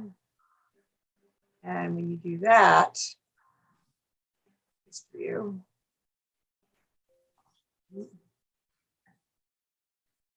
Okay, let's see. Then we are able to, hold on. Because this was very confusing to me as well. I'm confused by the grandfather part. Yeah, right. Which I don't think is what 780 CMR addresses. I've never heard of any property being grandfathered. I thought they understood the history to be that the town changed it for every property in town is now non-conforming because of. No, it's because 10,000 of square it. feet. Okay, so let's see.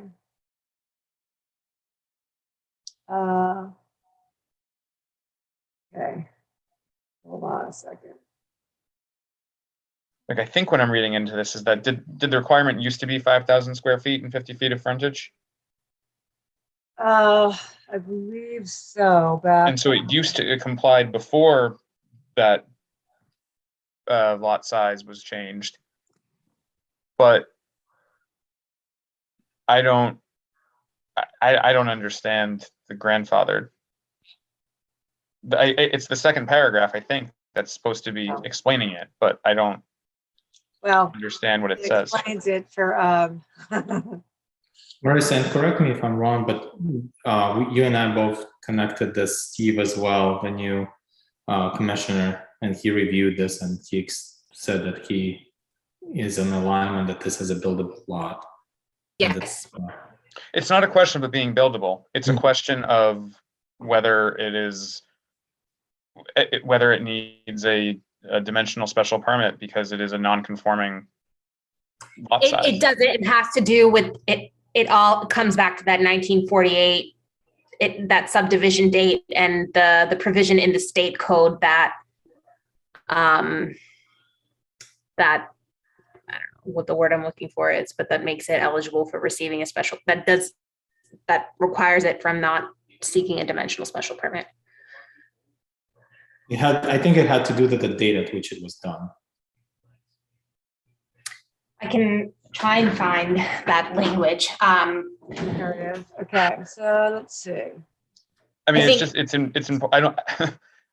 I don't know how we act on this without being clear on this, because And that's why we're looking at it, because Right, I yeah. agree with you. It's very, it's not clear, and it's I definitely. showed it to you in that book, Angela, right? That Steve left out for me, the state code. And No, I he had actually looked highlighted it up online because I didn't know. I did not know. I didn't know anything about it.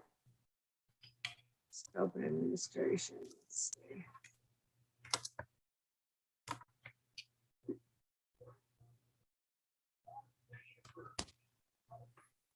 Can I ask, the lot was subdivided from which lot? Like an adjacent lot where a house was built? Is that what's happening here? Yeah, it was one larger lot. It was I think with the one next to it. So if you're looking at the lot, I think the lot on the left and this lot used to be one lot. But then it was divided, like, probably by, it was split into two lots, and then prior to, what is it, 1948? Right, the zoning map of 1948 shows it as two parcels. So let's take a peek at that.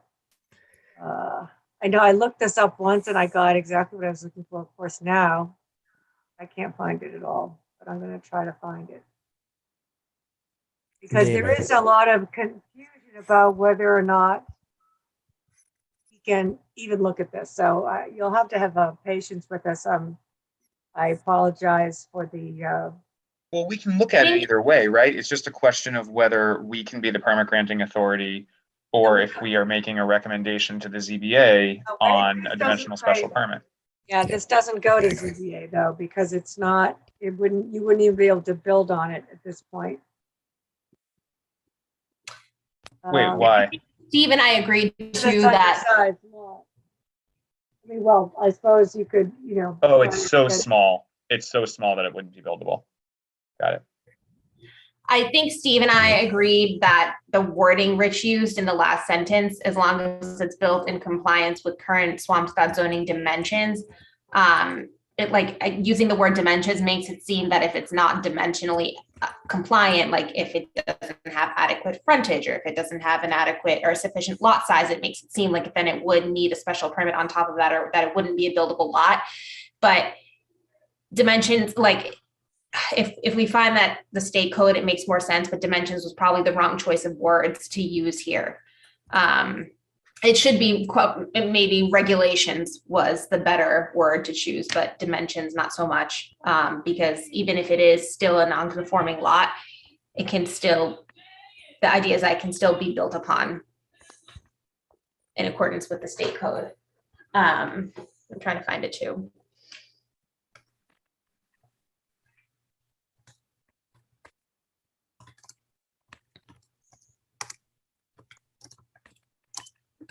Marissa, didn't Steve send you a letter? Or We something? have it, but it's still not clear to the rest of us sort of why. Let me see if I can find anything from Steve specifically.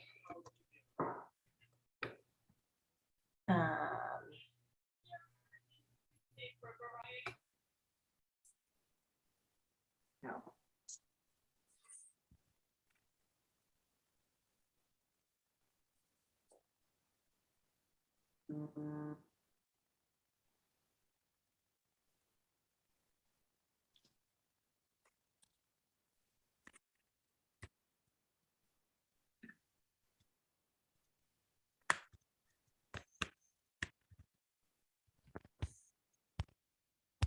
Do you have a copy of the zoning map that is referenced in the letter? I'm not, no. Well, someone dropped something off at my house earlier tonight. Don't know who it was. Looks like it's a zoning map from 1948, but don't have any.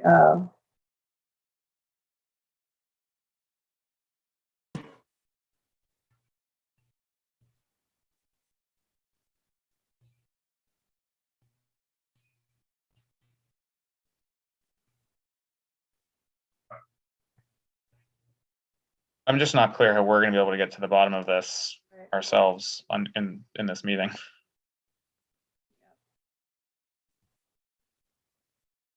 Just a second, I want to look at a couple of things and then. I kind of agree with you, Dave. I was just looking at our zoning bylaw, and it says on unimproved lots, it defers to MGL 40A 6.4.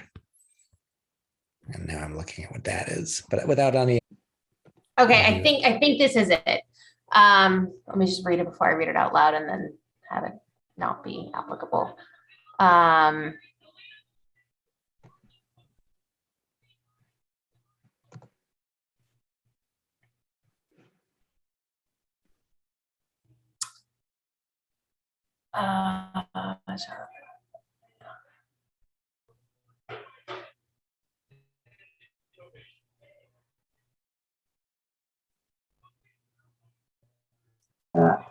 Okay, chapter 48, section 6. I think this is it. Angela, you probably know better than I do. Any increase in area, frontage, width, yard, or depth, I'll just share my screen. Is it still showing the letter from Rich on my screen? Yes.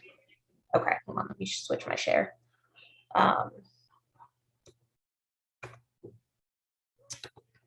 Share this. So this is what I'm looking at here. Any increase in area, frontage, width, yard, or depth requirements of a zoning ordinance or bylaw shall not apply for a period of 5 years from its effective date or for 5 years after January 1st, 1976, whichever is later, to a lot for single or two-family residential use, provided the plan for such lot was recorded or endorsed and such lot was held in common ownership with any adjoining land and conformed to the existing zoning requirements as of January 1st, 1976, and had less area, frontage, width, yard, or depth requirements than the newly effective zoning requirements, but contained at least 7,500 square feet of area and 75 feet of frontage, and provided that said 5-year period does not commence prior to January 1st, 1976, and provided further that the provisions of this sentence shall not apply to more than 3 of such adjoining lots held in common ownership. I believe this is the provision. That just raises more questions for me than answers questions. It's a complicated paragraph to understand. It is, it's very, But I think you're right. That's the paragraph. But it's like, what is it saying? yeah. So the idea was that when this lot, going back to the letter, that parcels, so the lots A and B were held in common ownership and were in conformance with the zoning requirements at that time. And then because it had, hold on, this has at least 5,000 square feet and 50 feet of frontage. Right. I believe this is it. Steve can obviously explain it better than I can. Well, that's kind of the issue that we're facing here. Like, Yeah. Steve's not here. Yeah, I think is it presumptuous of me to say we should not be trying to figure this out in this meeting and just kick it back? I'm with you, Mike. We're like kind of the blind leading the blind a little bit here. Yeah, we're not going to figure this out right now. Well, my concern is that, we can go through site plan, but if we shouldn't even be doing this, then it doesn't, we just need to be sure. And I can't find, I actually did find something that,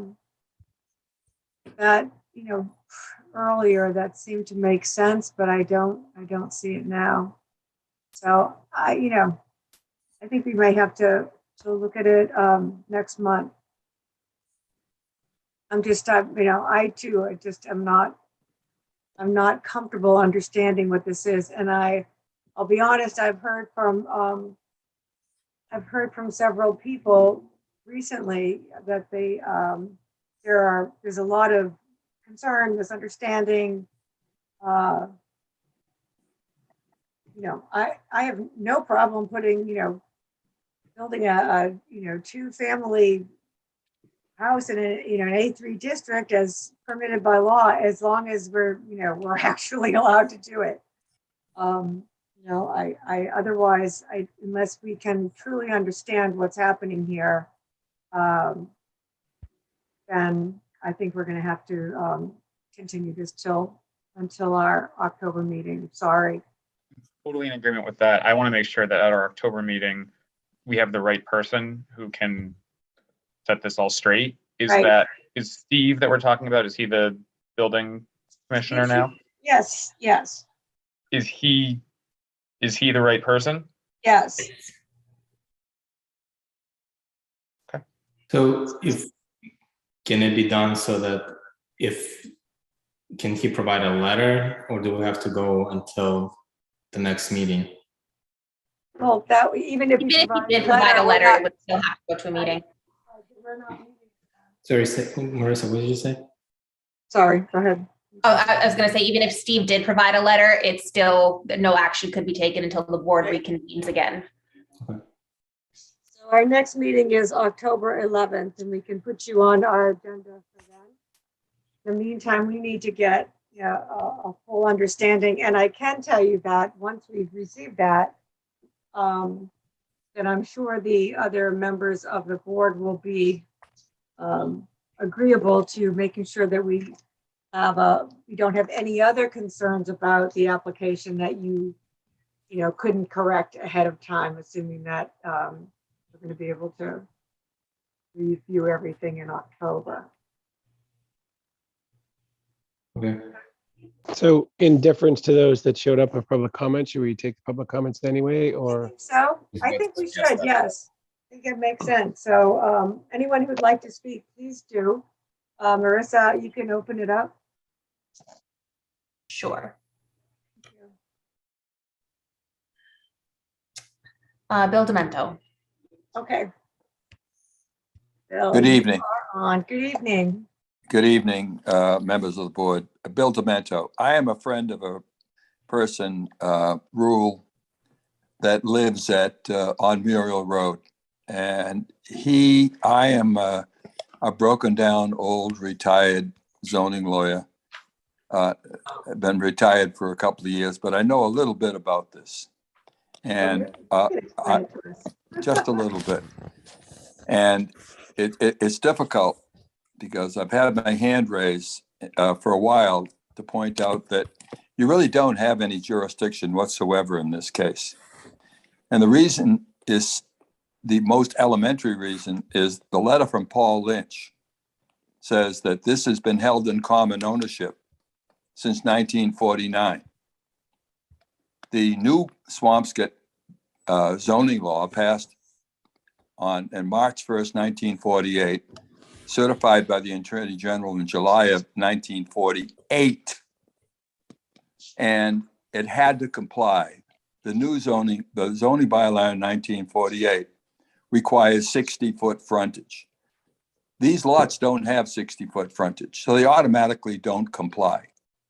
Automatically, they don't comply. How can you claim in the building inspector's letter, which is an embarrassment, I have it in front of me now, for any building inspector to say that's shown on the March 1st, 1948 zoning map, when it's not? It absolutely is not. And that's what Rule Longfellow dropped off to Angela's house tonight. All you have to do is look at the 1927 plan, the 1948 plan, and see the plan is there. How could it be there? It wasn't drawn till a year later. So it couldn't have been there. Just simple, basic logic tells you it's impossible for this to be a pre-existing non-conforming lot.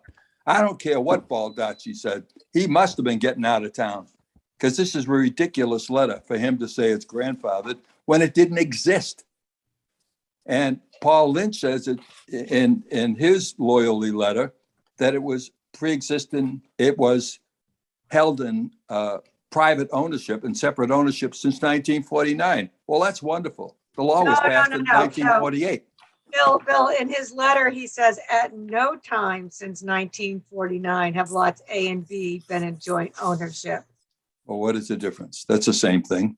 It hasn't been in joint ownership. I don't care about what 1949 to 2022 is. I care about what the law was on March 23rd, 1948, when it was passed, and it said it requires 60 prior to feet. that. I see what you're saying. Yeah, states on this letter. Who cares what it says now? Now it's much Right. more than that. But there's been a series of laws, and the zoning history in Swampscott begins in 1923. And I have every zoning law ever passed in this town. And that 1948, had this been an in-person meeting, and this shows the weakness of virtual meetings, Rule Longfellow would have shown you a copy of the 1948 bylaw. And I think he showed you one page showing the 60-foot requirement. This lot doesn't require a dimensional special permit. This lot requires a variance from the Board of Appeals. And that takes you out of the site plan in my reading of the law. But I just think that's so elementary. How can anyone read a letter that says it hasn't been held in common ownership since 1949 when the law passed in 48? Yeah. Who cares what happens in 1949? I don't.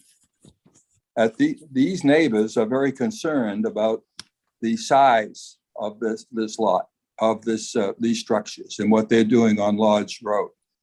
Haven't even gotten to whether it's a floodplain. Ask the people that lost all their cars 5 years ago.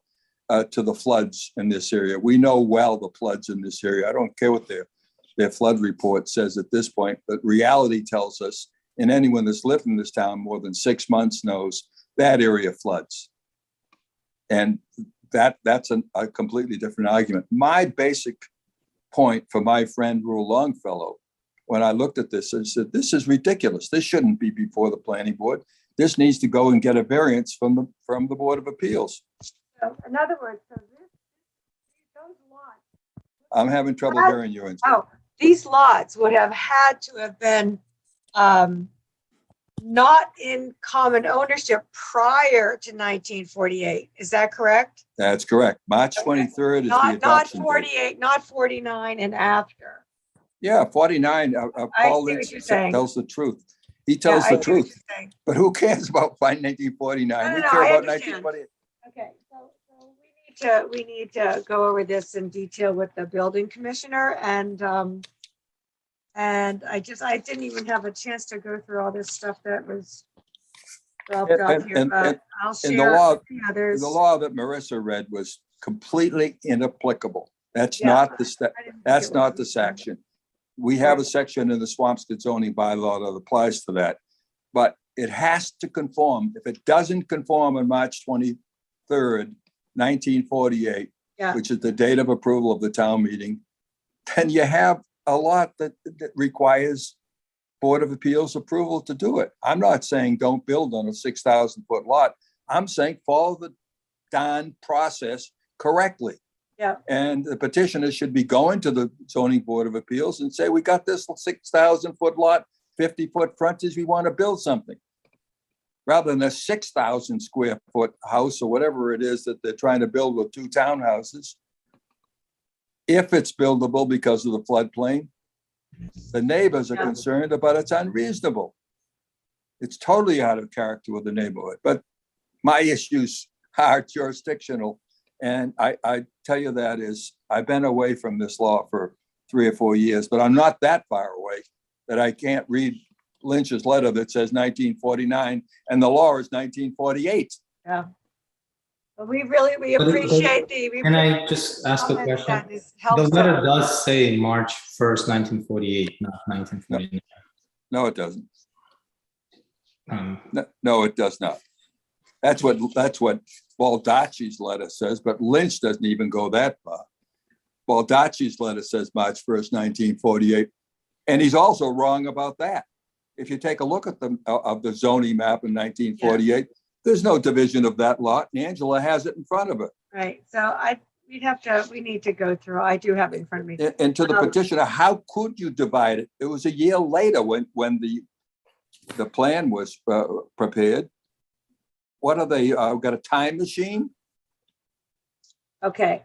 So first of all, Bill, I want to thank you for your comments and for the edification on the issue.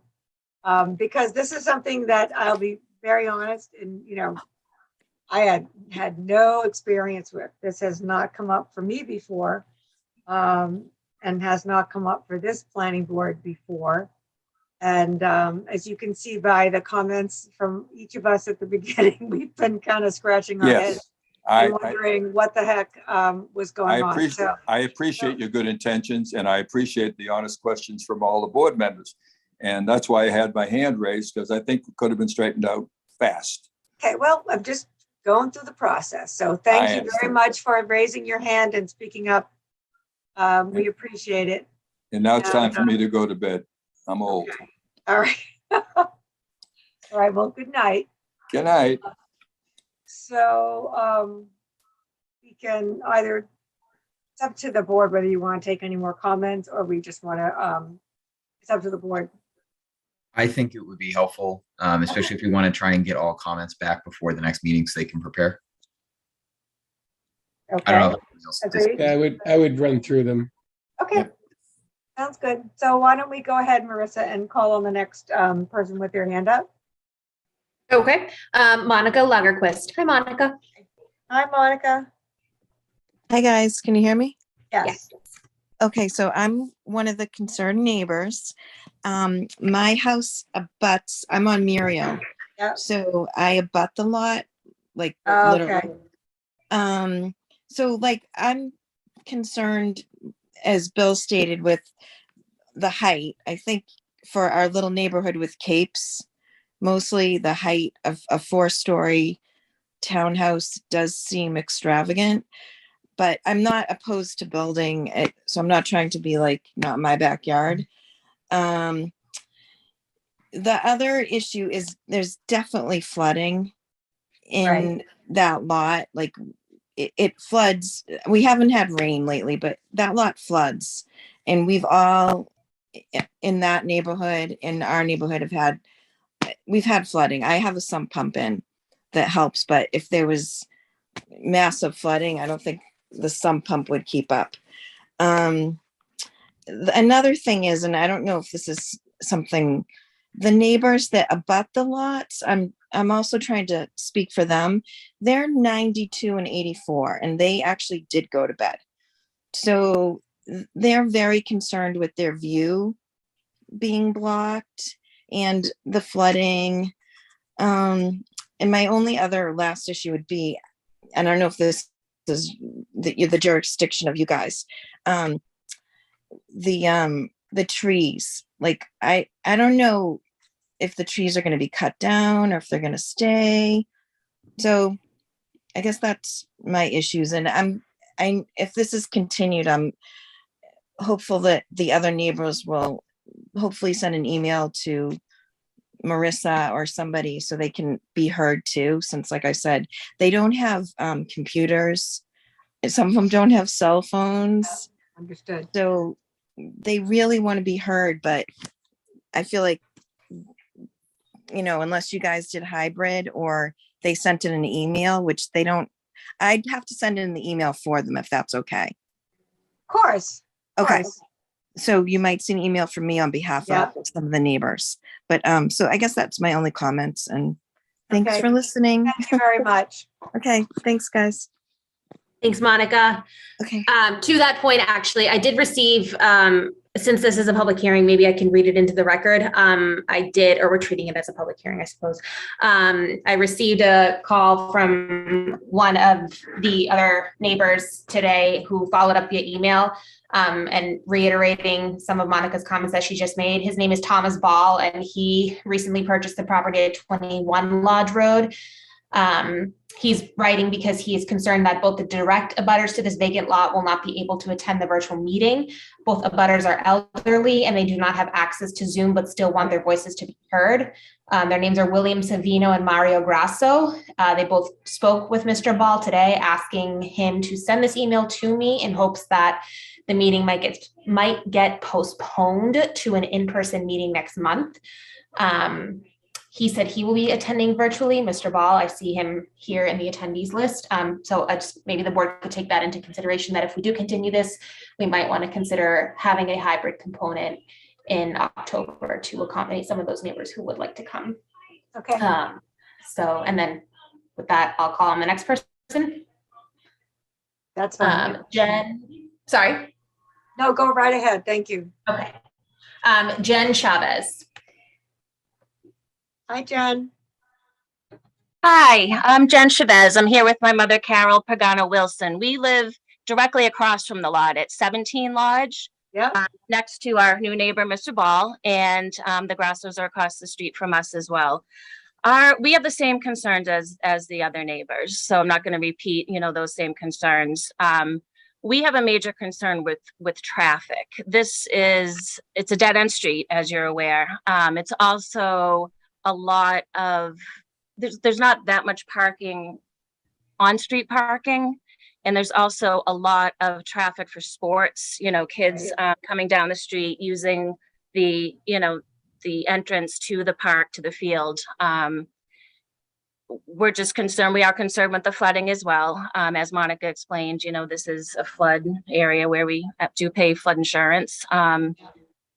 And this is actually my grandparents. This is actually the house my mother grew up in. It was built in 1955, and I haven't been there since 1955. Not that old. My mother's a little older. She'd like to speak.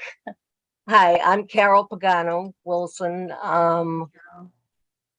The Paganos owned this land here and my cousin Diane Pagano, who lives on 5 Bates Road, this was all like one big lot and what have you. In 1955, my grandmother gave this lot to my father, and his brother got 5 Bates Road, if you want to call it that, whatever. We have always played in that lot across the street.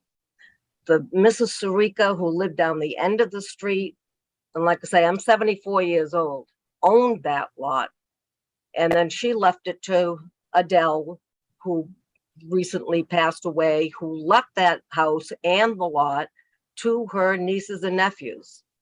And the traffic here alone is ridiculous. For a street that has 8 homes on it, the poor Grassos across the street, they're in their 80s. Willie is elderly. We've all lived here for a gazillion years. Mr. Ball, who you just talked about, he just purchased that house. The lot is directly across from his house. We can't even get in and out of our driveways easily the way it is right now, let alone should there be another building, another home there or what have you. I just can't stress enough how, let alone the flooding.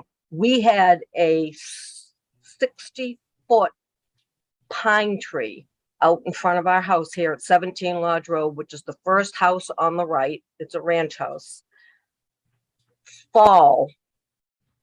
Totally fall down, what, about 8-10 years ago? Was nothing wrong with the tree. It was because the ground was so saturated with water that the whole tree fell. And when the police came, they said divine intervention. I mean, because the tree was perfectly healthy. And it was just, we're concerned about the water. We're concerned about the kids going to and from the park, going to their sports. We're concerned about going in and out of our driveways. It's a small street. It just, I don't know. I don't know what to say. We have to have, somebody has to be an advocate for us, because there's too many elderly people, and you know, it's a lot. We understand. We'll have to let you people figure out the numbers and the footage and what have you, and what property lines. And we're just talking about as a neighborhood, you know, standpoint. It just, I don't know. I'm sorry. I just, it breaks my heart. It really does, to see a nice little neighborhood, nice, quiet, that everybody gets along and To have a mass, yeah, to have a structure there. yeah, to have a structure there and you know, I mean, even just to even try to visualize a structure there. Where would a driveway go? How would they get in and out? We can't even get in and out now. As it is, we're hoping that we could make one side of the street a one-way street. We could, you know, parking on one side, I'm sorry, because it's a dead-end street. So there are a lot of concerns that this little street has, and the same on Muriel Road. It's the same thing. It really is. You know, they had their problems with the flooding a lot worse, I think, than we did at one time. So there are a lot of issues. Jen, you can, whatever. No, I think that's it. Yeah, I Thank you think for that's it. listening. Thank you very much. Well, thank you. Appreciate it. Okay, I see there's one more person, Marissa. Yes, we have Rule.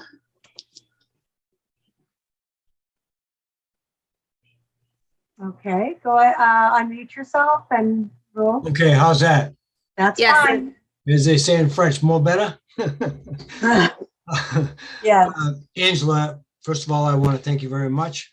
I did drop all these papers off at your house. I know. Oh, okay. And I had everything lined up and highlighted, et cetera, et cetera. I see it. I mean, I read. But through it. I don't think we have to go through that right now, but one comment I did want to make is, and several people have made it, we are definitely in a flood zone. And as Monica said, we get flooded big time. I lost one car in a flood, and we would have lost the second one, but it was backed in. So the motor was able to, the trunk filled up and the motor survived. And being in a flood zone, anybody who buys a house around here, everybody knows when you go to the bank to get a mortgage, guess what? You got to have flood insurance. Otherwise, you don't get it. Right. So anyhow, that's all I had to say. I think everybody covered everything great. Thank you very much. Thank you. Okay. Thanks very much. I will scan the file of documents that were all dropped at my house, and I'll make sure the other members all have the same materials in hand. All right, at that point, I think we don't have any more comments, so we should make a motion to continue this petition until our October 11th meeting, which is a Tuesday night because of this day. So motion to continue petition 22-02 to, yep, that's right, 22-02 to October 11th. Can I have a second? Second. And all in favor? I mean, aye. Gabe? Aye. Mike, I can see your Aye. eye. Bill? Aye. And Ted? Aye. Okay, so it's unanimous. So thank you, everyone. We will, we'll get all the ducks in a row, and we'll be communicating to everyone who needs to know, to everybody, actually. We'll let you know what we find out. So thank you very much, and we'll probably see you next month. Thank you very much for everyone's time. Okay, so the next item on our menu,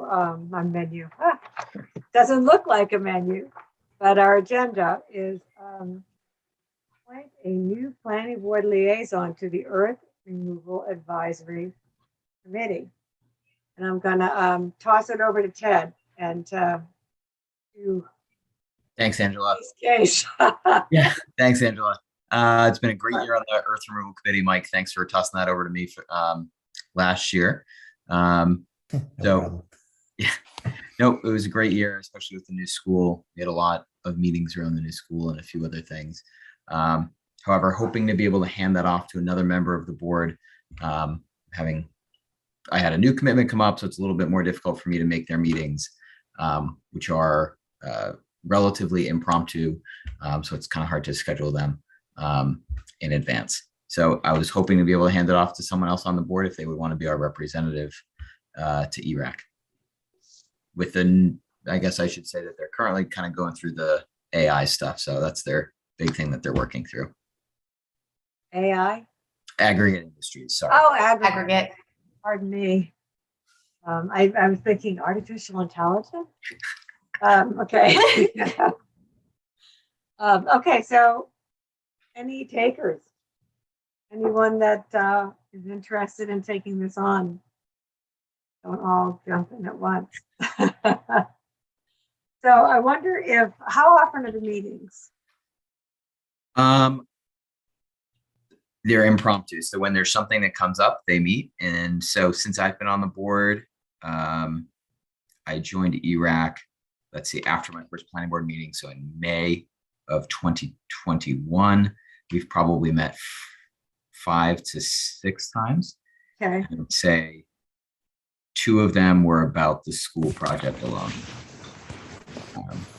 And I would say the year that I was on it, they were doing the AI bylaw, and we probably met 765 times. Okay, well, that sounds awful. So no one seems too excited to do it, and I'm wondering. I mean, I don't know how to deal with that, and it's an extra commitment for a lot of people, and I don't know how other boards have dealt with this kind of thing, and it's just tough to you don't know whether it's like you said, Mike, you don't know whether you're going to be have at meetings all the time or just have a few to go to.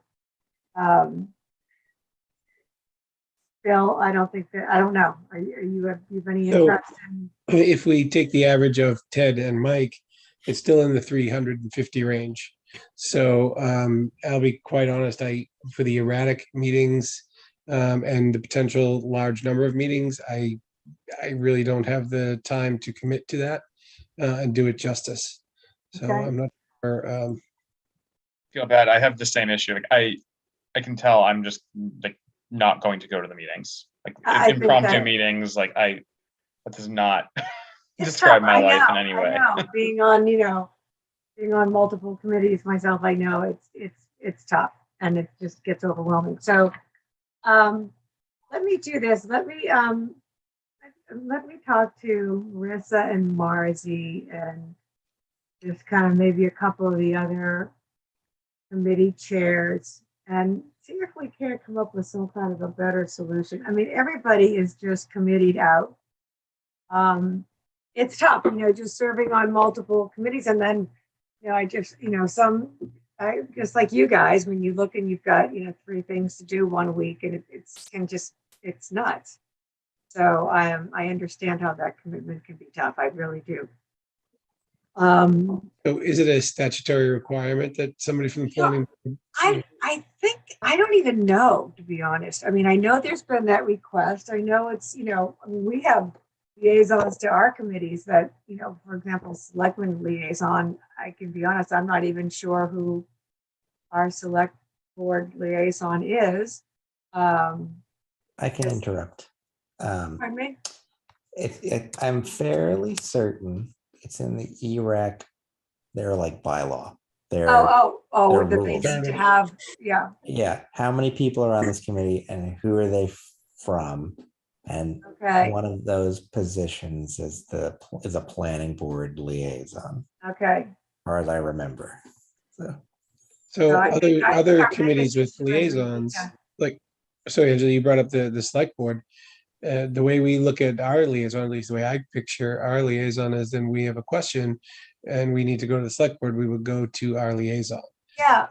This case, if the liaison were somebody here and ERAC for some reason had to come to the planning board, they would have a name to attach to, but not necessarily someone that would have to attend all 765. Right. Or, I'm under the impression it's a voting member. Mike, was it that way when you were?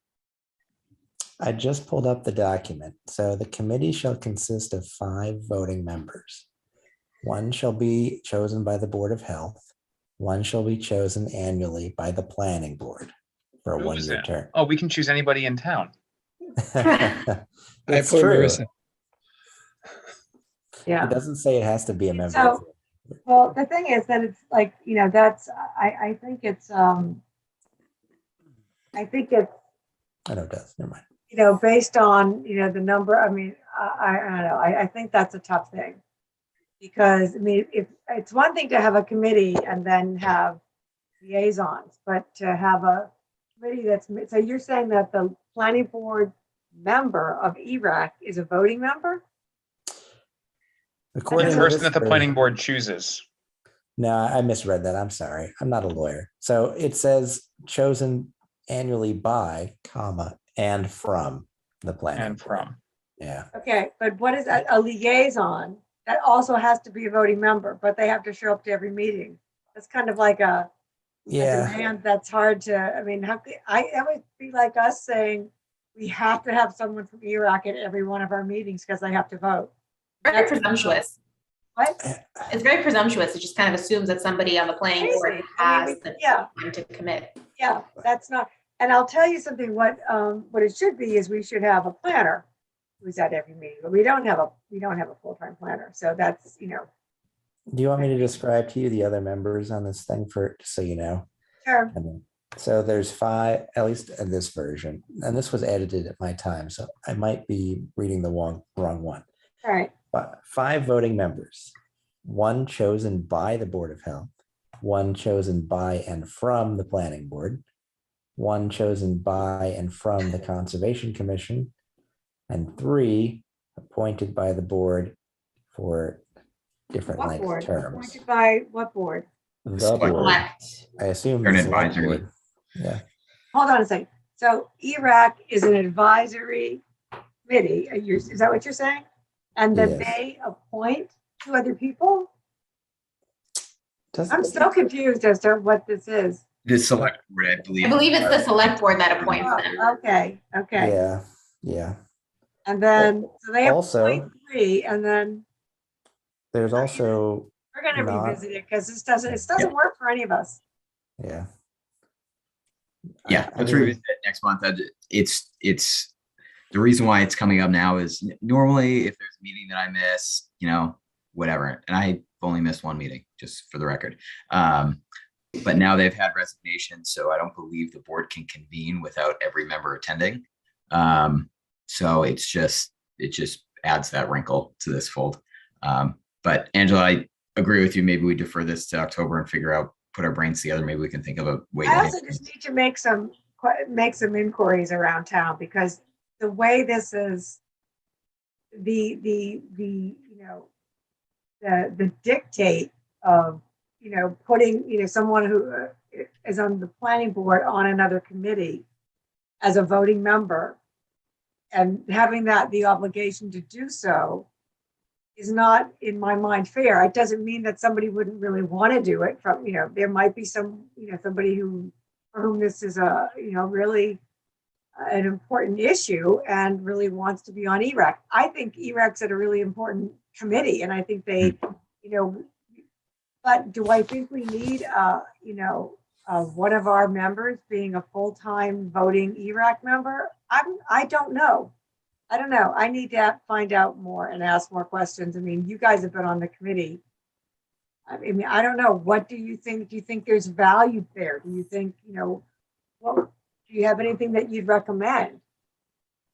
Well, Ted, it sounds like you actually reviewed a project. On my time, we just talked about the bylaw. One, I'm not a lawyer. Two, I don't know anything about blowing up rocks. So I was at all these meetings. I barely said anything. I had maybe 3 total comments that were worthwhile. I'm just airing it all out here right now, honestly, right? Yeah. It was a waste of my time. Sorry, Okay. sorry, John. Sorry, No, John. I'm really, you know what? Yeah. I'm sure They don't even John's need not bike offended. rack.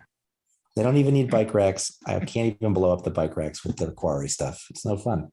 So, What the yeah. heck? I don't know.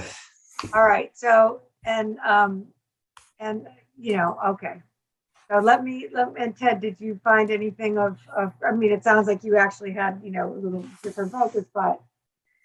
Yeah, with the review of the school, I think there are important stuff, especially because the school Yeah. project there, a lot of the blasting was going to take place, and it was, talking about the right decibel levels and everything that was Whether they're gonna grind on site. Yeah.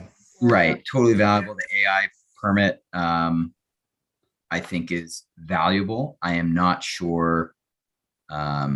Everything ERAC does is valuable. I'm not sure what the planning board liaison brings to the aggregate industries permit conversation that's relevant to kind of our statutory oversight here in the Swampscott bylaws. That doesn't mean there isn't one, but it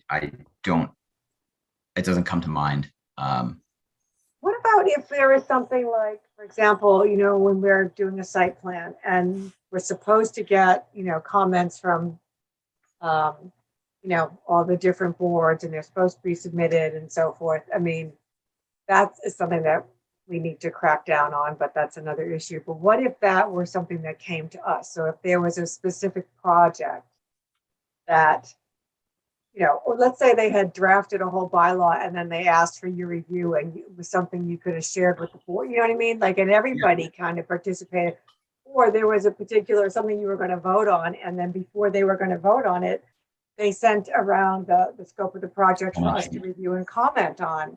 I mean, I don't know, having not been on the board, and, I'm not trying to be disrespectful to them. I'm just trying to throw out things that maybe could work. Where they'd be able to participate, but there wouldn't have to be, it could be more of a shared thing, and we wouldn't all have to, somebody doesn't have to devote all this meeting time. So why don't let me just talk to, I could talk to John. I'm gonna, there's a couple other people I have in mind I could just speak to. We're not the only ones that have this issue, Right. Just, and ERAC is super and yet I valuable. don't want to, diminish it, and I don't want to, just, don't make I don't want to appear as if it's not an important issue because it is. We really have to do some time management. So I think that, I think it's valid. So let me ask some questions and get some more information, and we can revisit this in October, or if, or sooner if I can. This isn't something I can have Marzi send out emails where you don't have to deliberate about it. We can just kind of we can just share information when it's available. So, sort of that, we can talk about it again in October. That agreeable? For the record, Angela, Ted, much more nuanced way to say that than I said it. Obviously, very important, but I think that makes sense. Okay. I really appreciate your comments though, because it's reality and I get it. Okay. Do we have anything else? I have some very old minutes for review. If you want to read them quickly, I can throw them up. There's 4 of them. Or I didn't have a chance to send them out beforehand. But well, why don't you send them to us? Let us read them, because to just go through them, I think is, I don't know. What do you guys think? I'd rather just have a chance to read them and at home and mark them up, unless you want to just go through stuff and approve them. I mean, it doesn't. What do you guys think? I'll go either way. Send them. Yeah, if you could send them, Marissa, I think that would be best. Send them and we can review, and then we can make it a quicker thing in October. Thank you. And then, so just the quick update on the, Marzi was asking about the doodle poll for the site visit at the Glover. So I don't think she's concerned that a lot of you didn't see that you're supposed to keep scrolling over, because there were a whole bunch of dates that if you didn't keep scrolling, you weren't going to be able to see. So when you first opened that doodle poll, you saw like September 12th or 13th or something, but you had to keep going, swiping left. I saw all the dates. Okay. Was that from Marzi? I didn't see any of it. It was from Mars. It was a doodle poll request for a site visit and what times you might be available. How long ago? Just the other I want to say it was Thursday. Yeah. Thursday. Yeah, last week. Anyway, she asked me, she said she didn't get much response. So she asked me if I would please mention it again and ask you to go in there. And, if you can't make it or don't want to make it, just let her know that too, because then she's not going to keep scrambling to try to find a time. So that's the other thing. She doesn't expect everybody to be, available all the time. So it's just kind of an open invitation. I'm sorry. Bill, I'm going to forward it to you because I'm looking and I think there may be a different Bill Quinn on this email chain then. Yeah, I'm not seeing anything in my inbox. Oh, she probably shouldn't. Isn't there like a lawyer, Bill Quinn? She probably It is in Marblehead, yeah. All right. I'll be happy to forward you mine. Yeah, and maybe the other guy's available. Maybe he could do the ERAC too. Maybe he responded, which would really be funny. Okay. Even better, and I get some of his emails. They're more. All right, so I think Thanks, that's Ted. it then. Other than that, we're still waiting for traffic studies from Glover, and we're if you also, when Marcy sent out that I&I and the what do you call it, the scope of work thing from one of the traffic study people, she had sent it out to each of us to see if we had any comments. She'd asked me if, and I can send that email out to all of you again too. There are 2 attachments.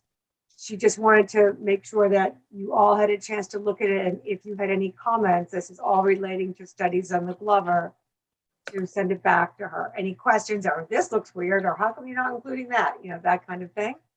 Just give it a quick look. And if it's okay, just say I don't have any comments. And if you have them, please send to Marzi.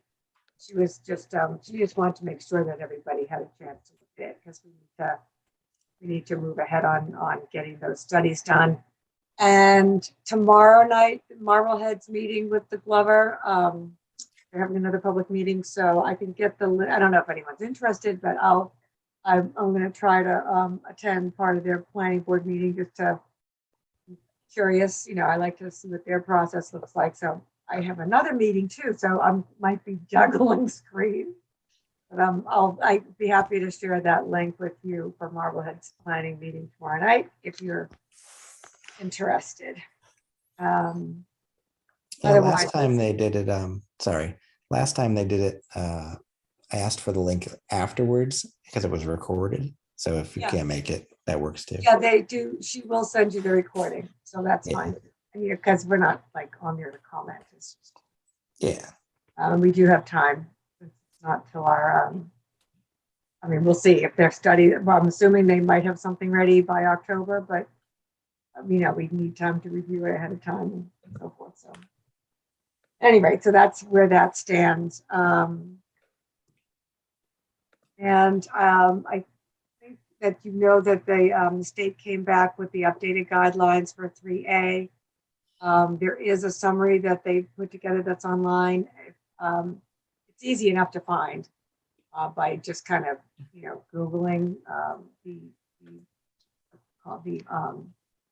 MBTA communities 3A zoning updated. But if for any reason you have a hard time finding it and you're looking for it, just give me a, ping me or email and I'll send you a copy of their like a little deck, their presentation that they did. So we're going to be hiring a consultant to help us with that. That's a little further down the road. And all I can think about right now. Is there anything else? So oddly enough, Bill Quinn did reply. Is available on the 20th, 21st, and 22nd. No, December the 20th, Tuesday the 20th. That's hysterical. I forget who he's the lawyer for. He was the Pine Street, I believe. Pine Street. Yeah. That he's going to their Glover meeting. Wow. And he's available the 21st is Wednesday. Hysterical. I have to, that's really funny. I'll tell Marcy that is really funny.